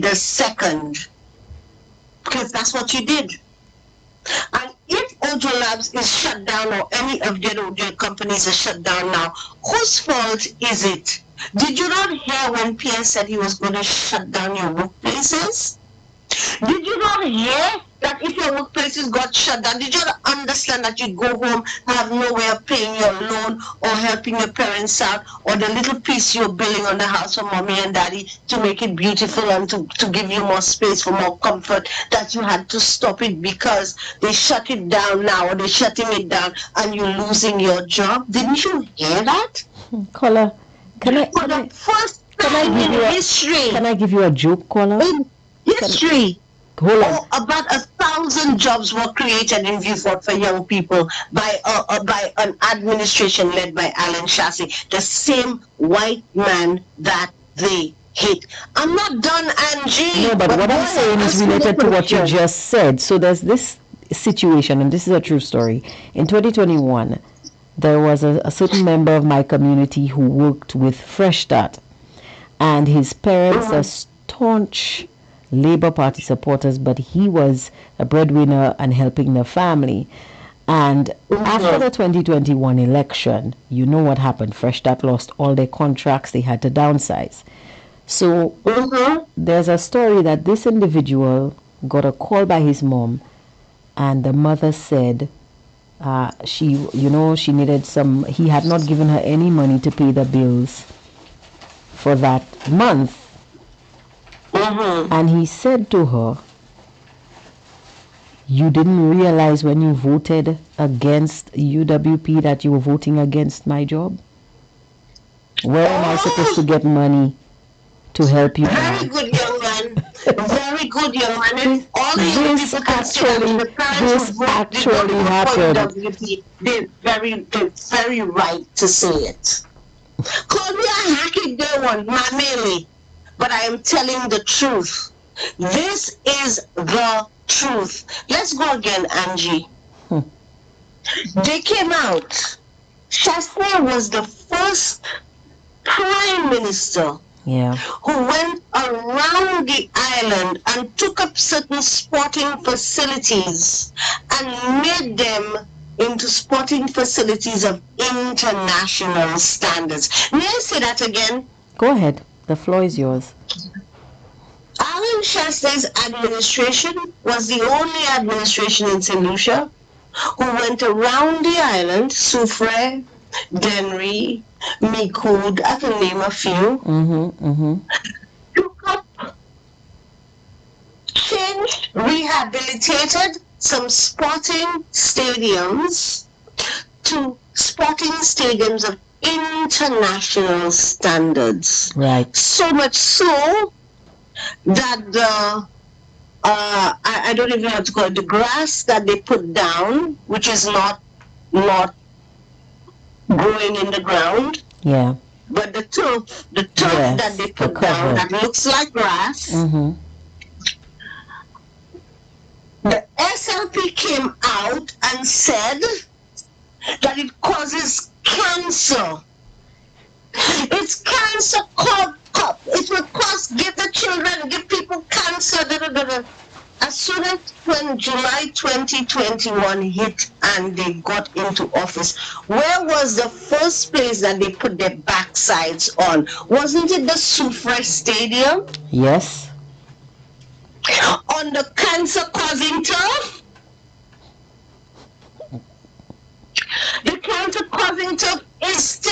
Don't they have lots of activities on the same cancer causing tip? Didn't Sean Edward have activities in Venry on the same cancer causing tip? Doesn't what's the name have activities in Mikud on the same cancer causing tip? Don't they put their backsides on it too? How come they ain't got cancer?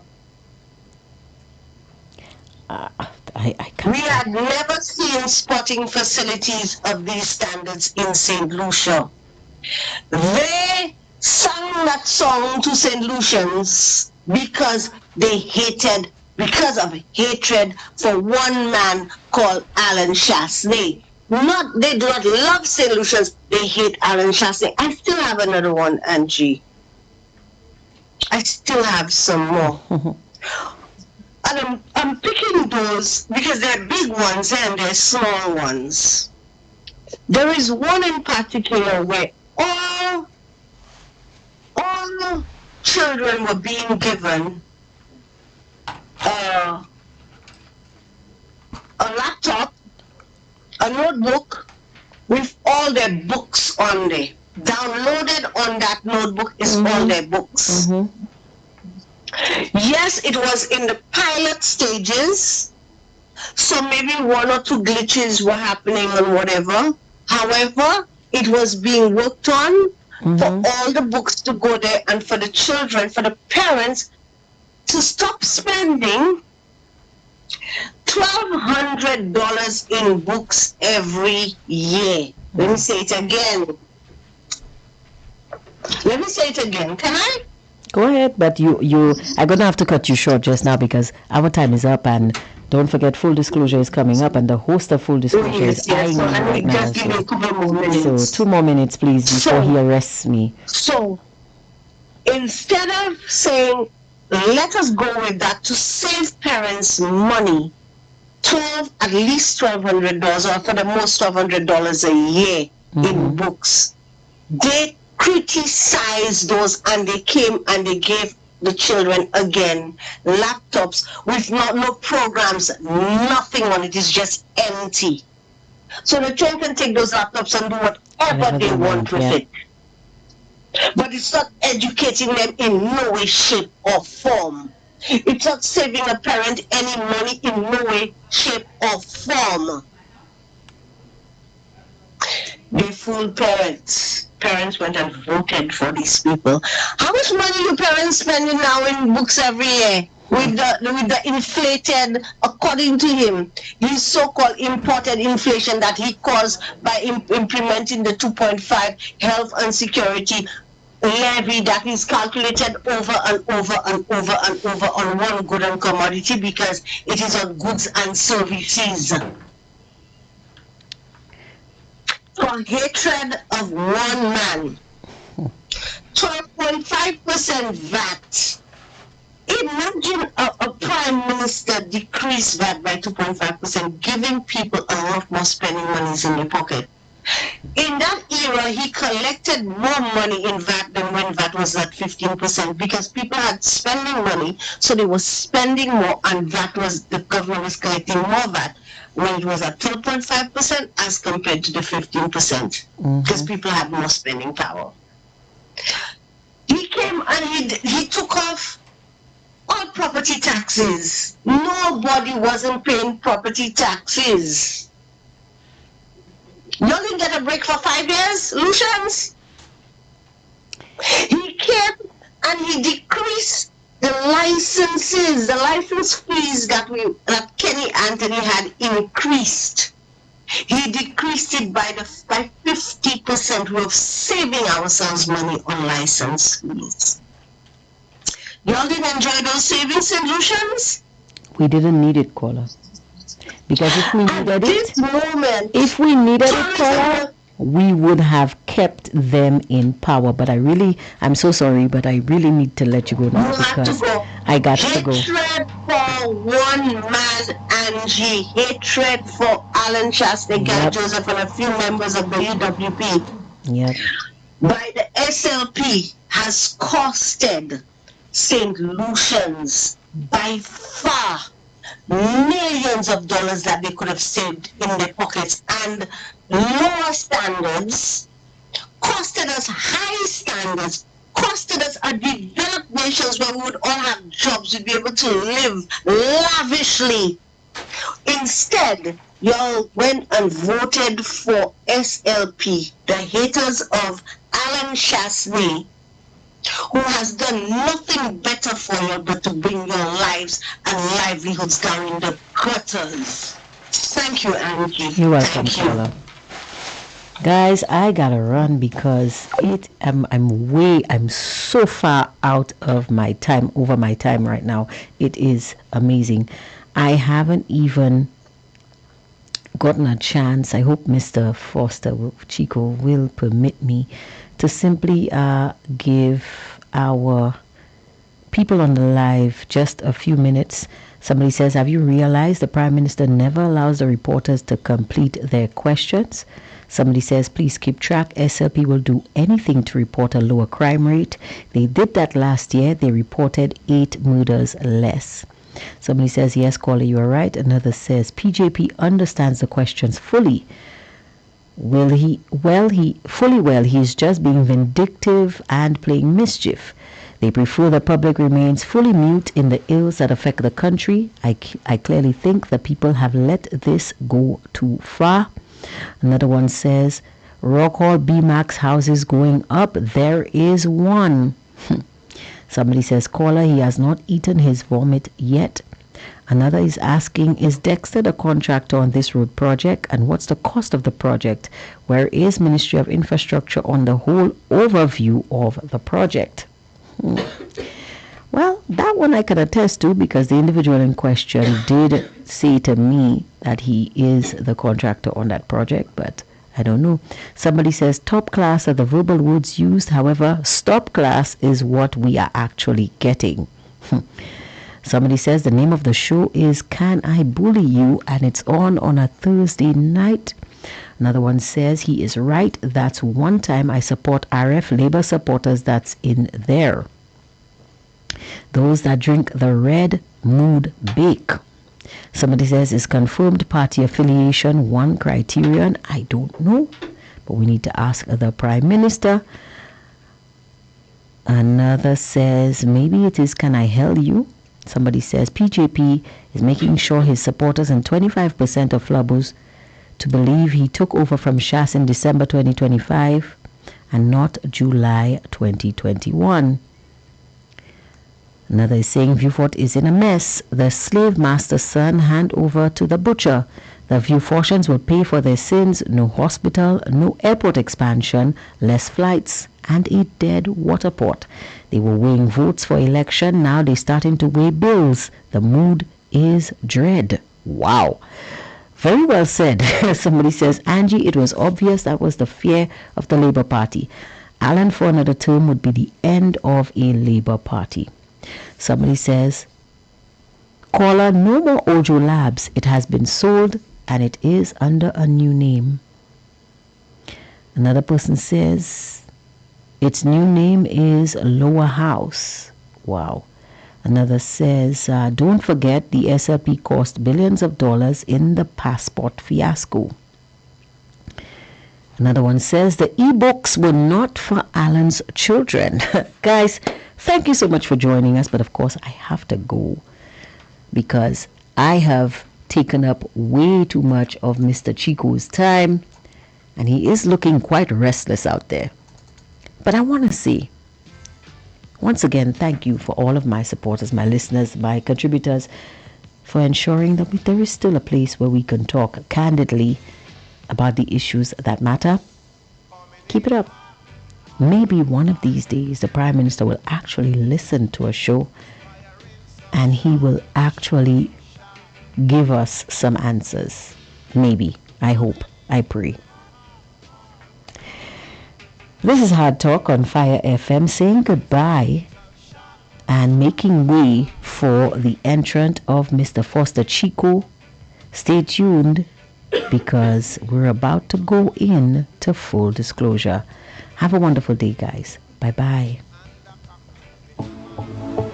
You already know the power of Lex products on your clothes and household. You Lex your